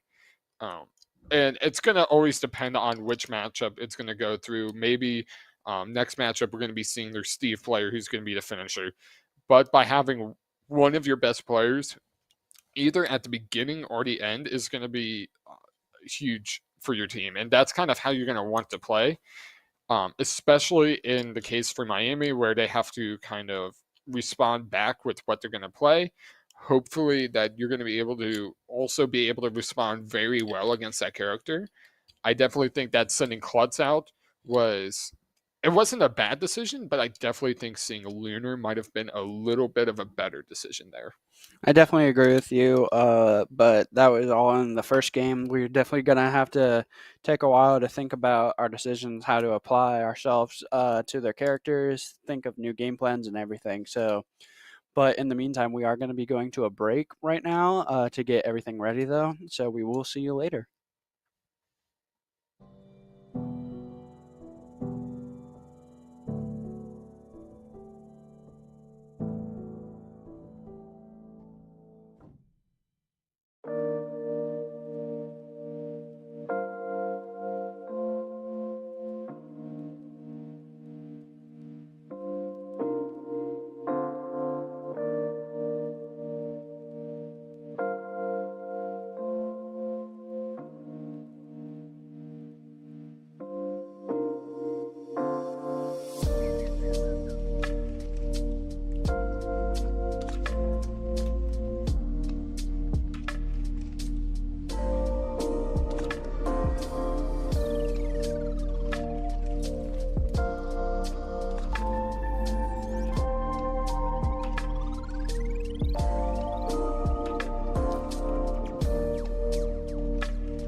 And we're back for match 2 of our Kent State versus Miami University Esports Super Smash Bros. Kent State was able to take first game. Miami had a pretty good little back and forth there that we saw. Miami had a 2-stock lead going into the last match. Last game match. I don't know. Last stock battle with Miami, but we're going to be seeing Steve and Steve. To the people who watched last game, wow. Okay, just completely agreeing. Going for Iron. Lunar definitely saw how slow they saw this Steve playing, so they're also going to play a little slower. And I hope they do not play slow, though, is the problem. It looks like he's not playing as... I think you were right about that just being a Sonic thing, because we're definitely seeing a different play style from Waffles. And, I mean, both of them are at Diamond now. Ooh. Lunar trying to go for a little bit of a read, but we see that Waffles is able to get some good damage off there. Lunar already being at kind of a high percentage in comparison to Waffles. But that Anvil is going to do huge work, doing almost 40% on only 2 hits. I mean, that's what we need to see coming from our Steve players, just racking up those hits and racking up damage fast with only 1 to 2 hits, but being able to kind of set up something here. And it looks like they tried to set up for a jump there, but was barely stopped by the minecarts. So yeah, kind of just going to be a Steve v. Steve. Who's the better Steve here? Can't we just call this Fortnite at this point, because it's just a lot of building? we have Fortnite and Super Smash Bros. Before GTA 6. Dang, that's crazy. And that's going to be a first stock, first blood with Kent State taking the stock on Lunar. Lunar definitely kind of going to try to follow up something here, trying to get back that stock real quick. But it's going to be a lot of mining and crafting. First we mine, then we craft. Let's Minecraft. Dude, he did it again! Okay, well... And then he taunted, eating steak. What is this? I definitely think that Lunar needs to just end this real quick now. End him. He built unfunny twice. Yeah. Oh, and he also made an L. What a cool guy. Yeah, I definitely think that he is in a scenario where he's definitely feeling better about their odds. When I mean him, I mean Waffles. But we're not counting Miami out of it yet. But watching 2 Minecraft Steve players. I think we should send in respect after this. This would be so funny. Please don't. Yeah. Please don't. What? You don't want to stay here for another 8 extra minutes? If you couldn't tell, casting is a very hard job. Casting isn't a hard job. Casting a Steve player who plays very slow and against Sonic and other Steve players is the hard job.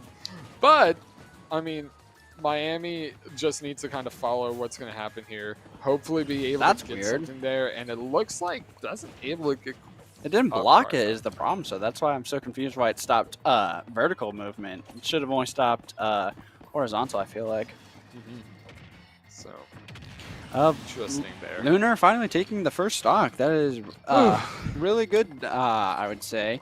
But overall, there's been a lot of mining and crafting. This is literally the Minecraft movie live action. Yeah, and also this is another one of the... What is this? This is the game of all games. Game of all games. No, this... Oh my gosh. He's just letting him mine. Well... I think we're at a standstill. Yeah. Oh, never mind. Oh, we're so Barack. I mean, great combo there coming from Lunar, but I mean, it sucks that we just watched that entire thing of them just mining for probably, what, nice 30 seconds there. So we are almost at a halfway mark for the match, so that's, I guess, a milestone, but yeah, this is a game. Honestly, I'm just hoping that Luna can get one more stock here so that the next game that we see against this Steve is not as quick. I agree, honestly, and I hope we do not send in Respect. No, it's not against Respect. Respect plays really well. It's just how this guy plays Oh, against yeah. Sonic. Especially on maps like this. Like, this is another one of those maps where it's all stone and iron. No dirt, no wood. They're just building walls. Let's just have a build off, honestly. Whoever Yeah. can build a house first wins. Yeah, can I build a house out of iron and stone in Super Smash Bros. With my Minecraft characters? My favorite Minecraft characters, Zombie and Blue Alex. Blue Alex. That's what it's named in the files, by Is the it way. actually called Blue Alex? I Yeah. would assume like blonde Alex. No, it's or just something. Blue Alex. Huh. That's weird. I know. Yeah, because Alex is usually has red hair. Yay! Yay, One less another stock stock. off of Steve. Thank goodness. This is definitely a game I'm gonna get a clip from for our Miami, but A 15-minute clip? yep, definitely 15-minute clip. It is going to be It's going to be 9 to 10 in stock wise, but with Lunar gone, I think they should send in Respect. No. If I want to be here for a longer, man. No. I want to be here for longer. But If I see Respect playing, I'm sending this gaming chair backwards and I'm taking a nap. I don't even need to watch the game at this point. I'm just gonna say Steve is mining and crafting. Sonic is going fast. Yeah. But overall, if I actually had to pick, I would hope for Palpa. I feel like Palpa did really good against the Steve last time, so I feel like if it ain't broke, don't fix it. Yeah, I 100% agree with that. Or just send. In this case, my hope, please send someone in. This who is why I not play. Respect. This is why I play K roll because I don't want to. I would love to see Jam on K Rool come out here. I have no qualms with any of Miami's players. I have qualms with how this Steve plays, which is an entirely valid way to play. I just got a message from God that it is Palpa and not Respect. Again, not against Respect. It's just how Respect, but how he plays against Sonic. Yeah. No, we're definitely. Waffles is a slower player. And honestly, the slowest player I've seen. Very methodical. Building up these platforms to just being able to kind of control the stage. And especially on those 2 stages that we saw them on so far. Or 2 out of 3 stages we've seen them on so far. Heavy stone, heavy iron. Going to be your strongest blocks in, well, both games. Both Minecraft and Super Smash Bros.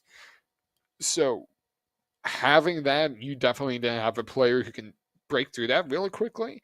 And like we saw with last game, we saw Palpa's Umbrella being able to do a lot of good work here. But it looks like they're actually going to go back to their normal skin here. It's stone and iron, I think. Yeah. Please don't wait this out. Like we have classes. It's We a do. Monday night. Yep, it's only stone and iron. Just had to make sure. Oh man. Hopefully, what it's looked like. Uh oh. Going for a ladder. 63%. It's crazy because this is the only dirt that he's ever gonna place. Like he can only place this dirt at the beginning of the match. Like he can't ever get it back. Yeah, and okay. Oh wait, no, there's wood. There's wood. Oh, there's wood on here? It looks like it's an even kind of thing, so it's not all wood and iron. It's not wood and stone. It's both wood.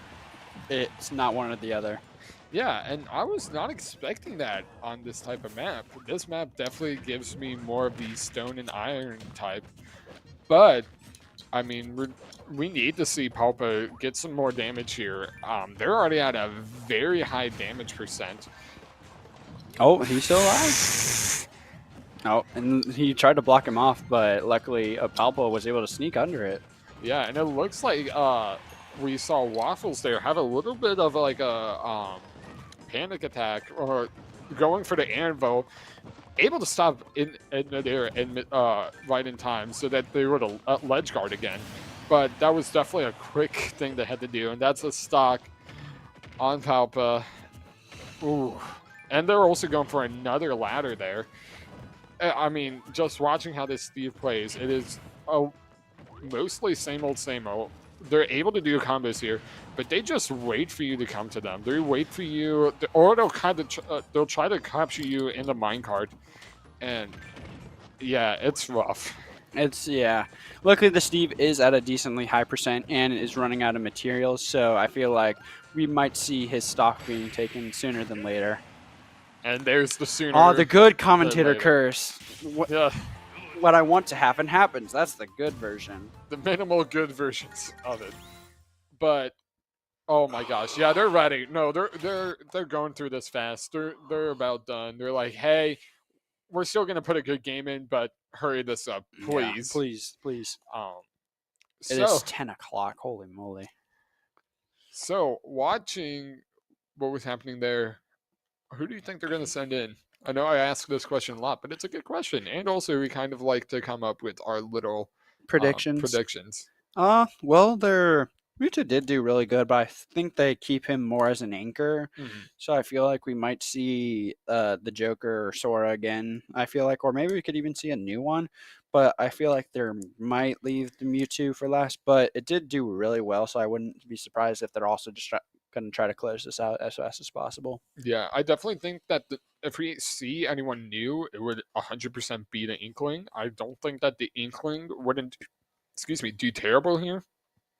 Again, Ike is totally out of the running in my book, um, but I definitely think that Sora or Joker is a very possible character. I would probably assume Sora, but it looks like we're gonna be seeing Manic on Pithra, which yeah. we have him out down as Joker, but maybe he also plays Pithra, which is kind of like the same player from North Illinois, where he is a Joker player, but he played Pithra the entire time. So maybe he's just like him. Yeah. And I mean, watching how it's been later in the season now, at the very beginning, we weren't seeing a lot of change ups with players. Players would be like, hey, I'm going to be playing, say, Piranha Plant, or I'm going to be playing, say, Mario or Ice Climbers or something like that, and they're just sticking with that the entire time. And now with what probably with the last about 4 matches we've gone up against teams that have been changing up their characters a little more than usual, more than we saw before. But we're going to be seeing one stock down with Miami. Only having one stock down definitely is not in a very disadvantageous area, especially because seeing how their Steve player was probably one of their better players on their team. It's not bad to see, but I mean, Miami definitely has some work to do to come back from it. Definitely, and just the viability that I feel like Pithra has, being able to switch from a fast combo character to a heavy early killer is something that I feel like we need to watch out for. But we, like again, from last match, we did get some practice against Pithra, so I feel like this should be a pretty easy match. I feel like for us, but anything can happen in a game of Smash Bros. Yeah. And again, that's what I love about Smash Bros. Is that no matter what character you're playing, I mean, yes, there are going to be some who might be a little better than others, but if both of the players know their character very well, then you're going to be able to, I mean, be control of the board, stay control nice. there. And it looks like being able to get a stock there on Pitva only at about 50%. Palpa does look like they're in not a terrible position. Definitely a position that they're going to be able to take advantage of. Maybe even able to kind of take control here, getting a lot higher of a percentage. Maybe getting even another stock here, possibly, maybe, perchance. I ain't saying anything. Hopefully. But that is what I'm hoping for. I'm not going to let the caster's curse take hold of me today. You do have a lot of moments where you cast or curse us. Well, also what I'm seeing is that most Pithras, when off stage, they should usually go to Mithra because Mithra just has a lot of more options off stage, a lot more recovery options, and also just better stats overall. So it's weird seeing how much this Pithra player only really plays Pyra. I've yet to see like more Mithra, and especially against Villager, who has a lot more zoning capabilities that you have not seen Mithra at all, which I find really weird. Yeah, and I mean, we're already going to be seeing. He's alive. We're good. Again, Caster's Curse. And then he switches to Mithra. That's so weird. Yeah, that is interesting. Only for that. Maybe it's only for specific situations, trying to mix up options. I feel like maybe. Yeah, no, that was definitely interesting because also usually what we see more so, like what you were saying, like you're gonna see Mithra doing a lot more of those quick jabbing attacks, whereas we're gonna see Pyrrha doing a lot more of those heavy hitting attacks. So by being on Pyrrha right now seems a little counterintuitive in my opinion that you're going to be wanting to have Mithra come out, do a lot of those heavy attacks, get some better percentages on the board, and also just being a better kind of all-around character, and then having Pyrrha come out and doing some heavy damage there. Did you say Pyrrha? Pyrrha? Yeah. No, it's Pyra. Pyra. I'm sorry. I was so it's a long confused. night. Oh, jab lock. What Oh. the? Well, we did kind of lose visuals on our side. So, Yeah. but what it sounds like from the looks of it is that Villager was able to get a kill off of it, which is good. But we're trying our best. But sounds like a jab lock I'm hearing from. That is going to be an up air to kill, though. Sorry for the interesting commentating, but looks like Pithra was able to close off the stock for Miami to be down 6 and Kent State to be at 7. Yeah, and I don't know what happened there. Somehow our TV just turned off halfway through. It's back on again. We're able to see everything that happened. But yeah, it sounded like we were able to get one stock there. So if I'm not wrong, it's going to be 6-7. It's 6-7. Yeah. So I mean, Kent State still has that one stock lead, but Miami definitely staying close behind. Miami needs to send someone out here who's going to probably be able to try to close that gap. Now that we see that Steve is under the way, I definitely think that we could see Respect coming in. I was going to say it, but we also just got confirmed about it, but we're going to see Klutz on Kirby. I definitely think they're going to be able to kind of take back and trying to reclaim their honor from last game, which, I mean, that one was just tough against watching their Mewtwo player happen. But being able to kind of take control of this is definitely one of Klutz's big things. I mean, they are a huge combo player. They're going to be doing some good work here. Definitely. And as we go into the match, you're going to be able to see, I feel like Kirby is going to be able to close this out. I don't even think he's going to lose a stock from it, but this is Klutz definitely specializes in starting off combos simple and going for kill confirms when the time comes right. And I mean, like, whew. Oh, there he goes. 0 to death.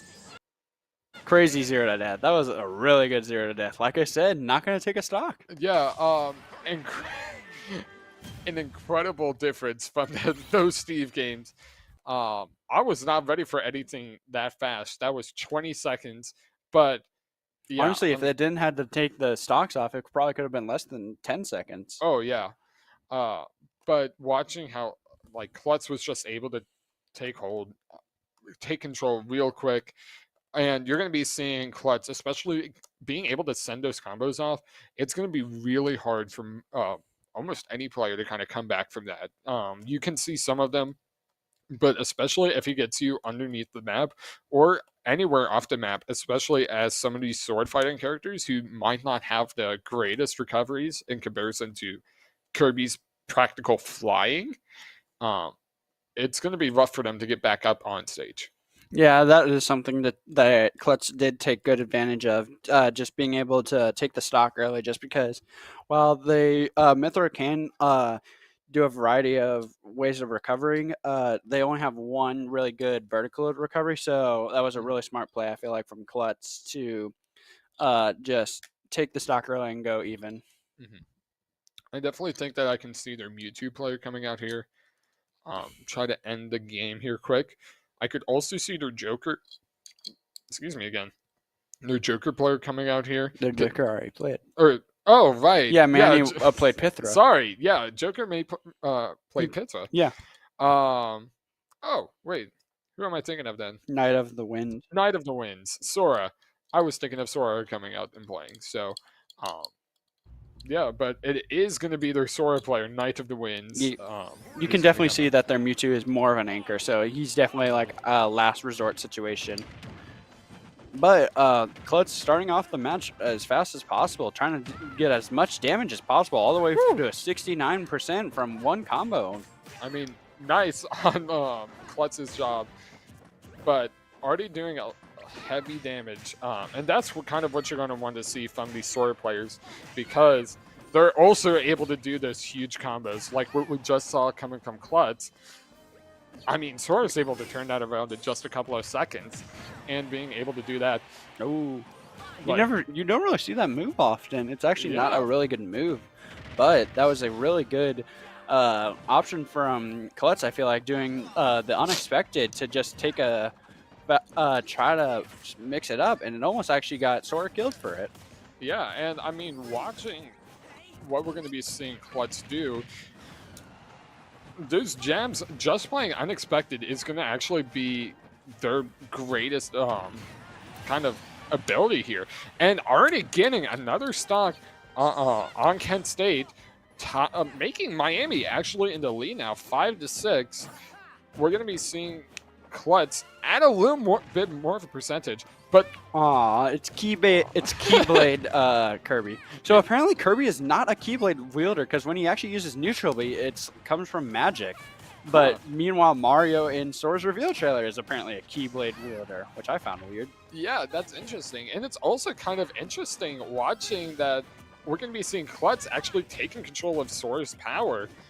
Usually players don't, Kirby players aren't going to be taking other people's powers, but It's 3 different projectiles. That's a really good power to take, honestly. it is a great power to take.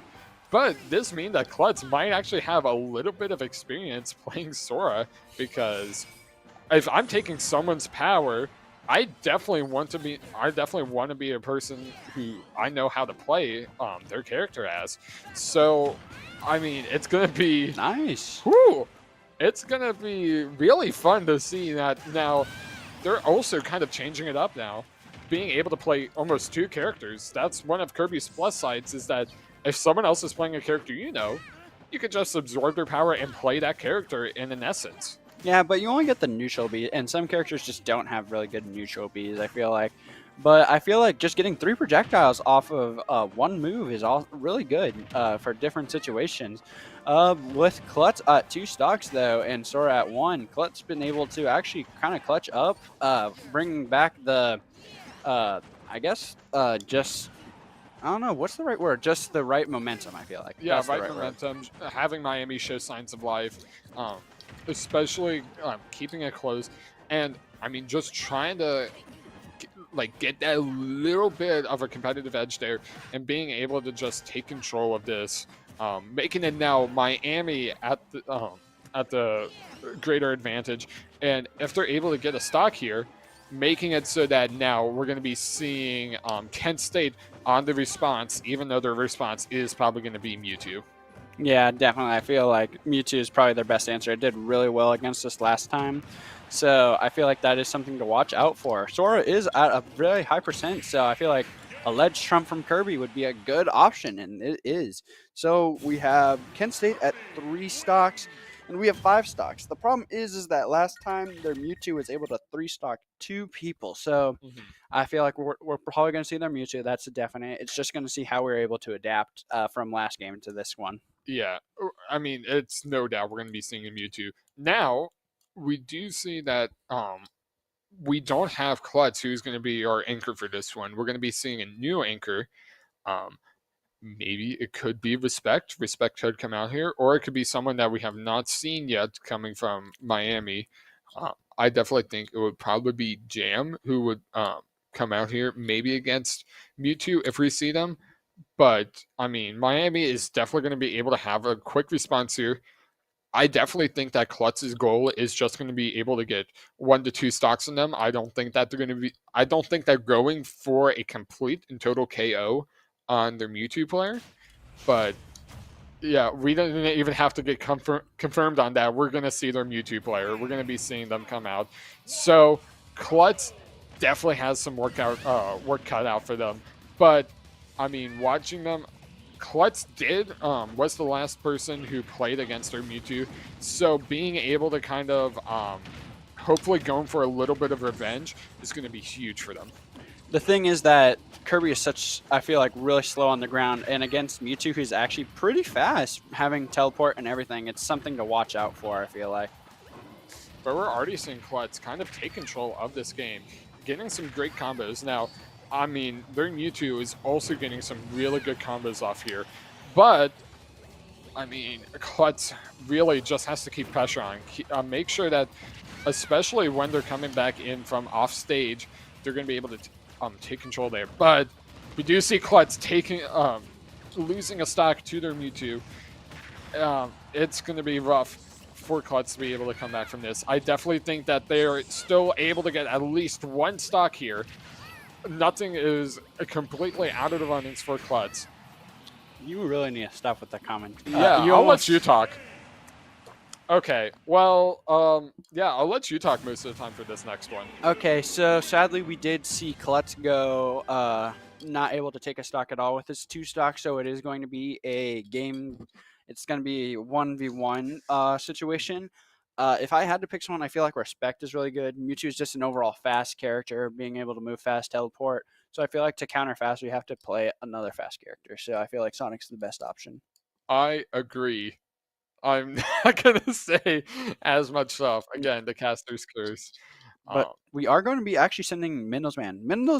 Bowser Jr. is fast with his side B, but I feel like maybe the pressure will not let him be able to move around as much as he wants him to. But the one thing is, the problem is that Bowser Jr. does do well with platforms, but then again, Mewtwo also does well with platforms. So it depends on who is better with platforms, I feel like.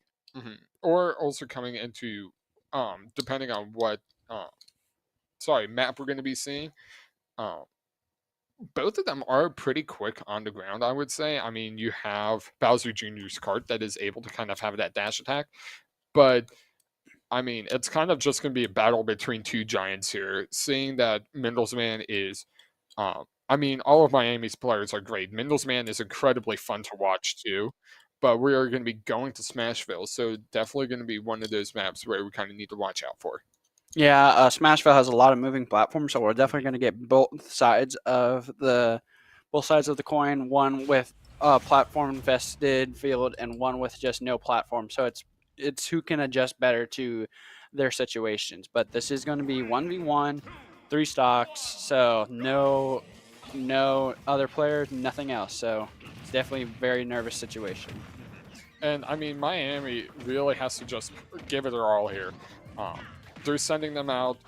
They're sending out Mindle's Man, who, I mean, always gives it 110%. I'm not saying that they're never doing good work. They're always sending out big damage, making big plays. But, I mean, they really need to do something here, especially against Rapid Bull. I believe that's their gamer tag, who definitely plays very rapidly.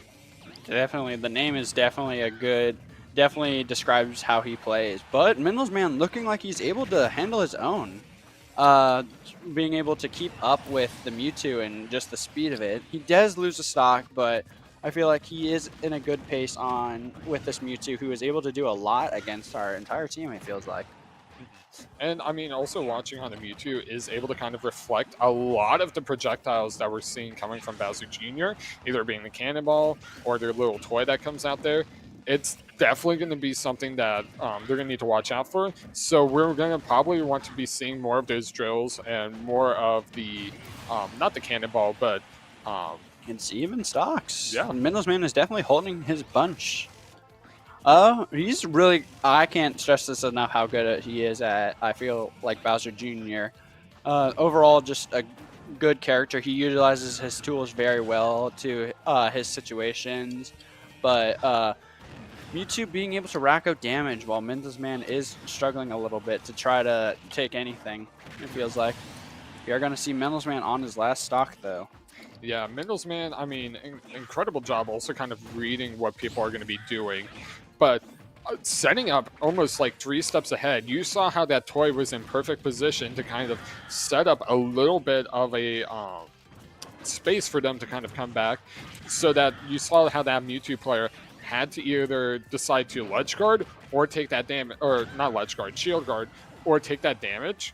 Again, with that, even though you're going to get a hit on the Mendelsman, you're going to be able to either leave that cart exactly like that, or doing something there. He's still alive.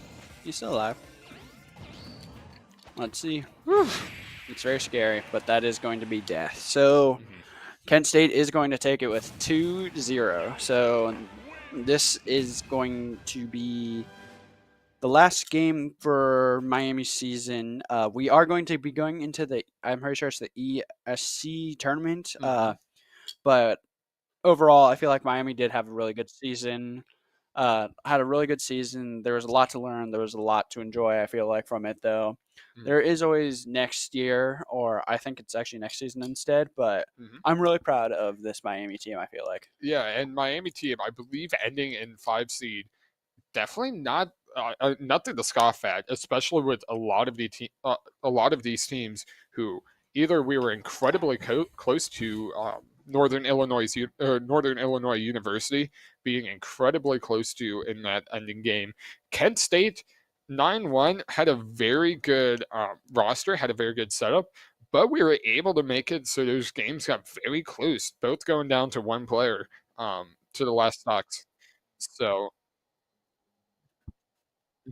So we're going to be seeing them playing the winner of the match, Eastern Michigan versus North Illinois, and I'm pretty sure that's going on right now, actually. So that should be a good one. It's going to be Symphony's, one of the best players in all of Michigan, versus I feel like just Northern Illinois. Just all of their players are really good, I feel like. Yeah, seeing both of those teams going up against each other is definitely going to be probably pretty close to what we saw with Miami, where these games are going to be incredibly close. And I definitely think that besides the 1 and 2 seed, 3, 4, and 5, maybe even 6 are going to be up for contention next year, I feel. Definitely. So, I mean, great work for our Smash team. Incredible season that we saw here. Yeah. I'm really proud of this team. I feel like it was really fun to watch. It was fun to cast. It was fun to see how they grow, but we couldn't cut it out. But I'm still really proud of us. But while our Smash team is over, we do have other esports still, right? Yeah. I definitely know that Overwatch is going to be playing at some points this week. We're still figuring out some scheduling stuff for that. But it sounds like it's going to be Ohio tomorrow, Ball State Wednesday. I know our Rocket League might still be doing some stuff. I think they're still in their regular season, ending up their game. So they have 2 matches left. And I believe we're back here on Friday for Valorant with the CVC. Yeah. But yeah, make sure to stay tuned with Miami Esports. Well, if you really like Smash, I feel like we still have a lot of other cool esports teams to watch. But it was really fun watching the Smash team, and I don't really cast for anything else. So I guess this is goodbye from me. You might see me cast for if we ever have a competitive esports Smash thing. I will probably be here though. Yeah, and I mean, we're going to be having stuff with Smash throughout the year. Even though it's not going to be in regular NACE, they're still going to be doing different tournaments. They're still going to be doing different fun stuff. But yeah, definitely going to be taking a little more of a break from Smash here for a little bit. But I mean, our Smash players are still going to be doing some really good work on the sidelines. So yeah, they're going to get better every day. I've watched it every single week. They're going to get better every day. But in the meantime, I'm Keegan Logic Clapp. And I'm Jacob Cheer Gundrum. And we thank you for watching today's streams.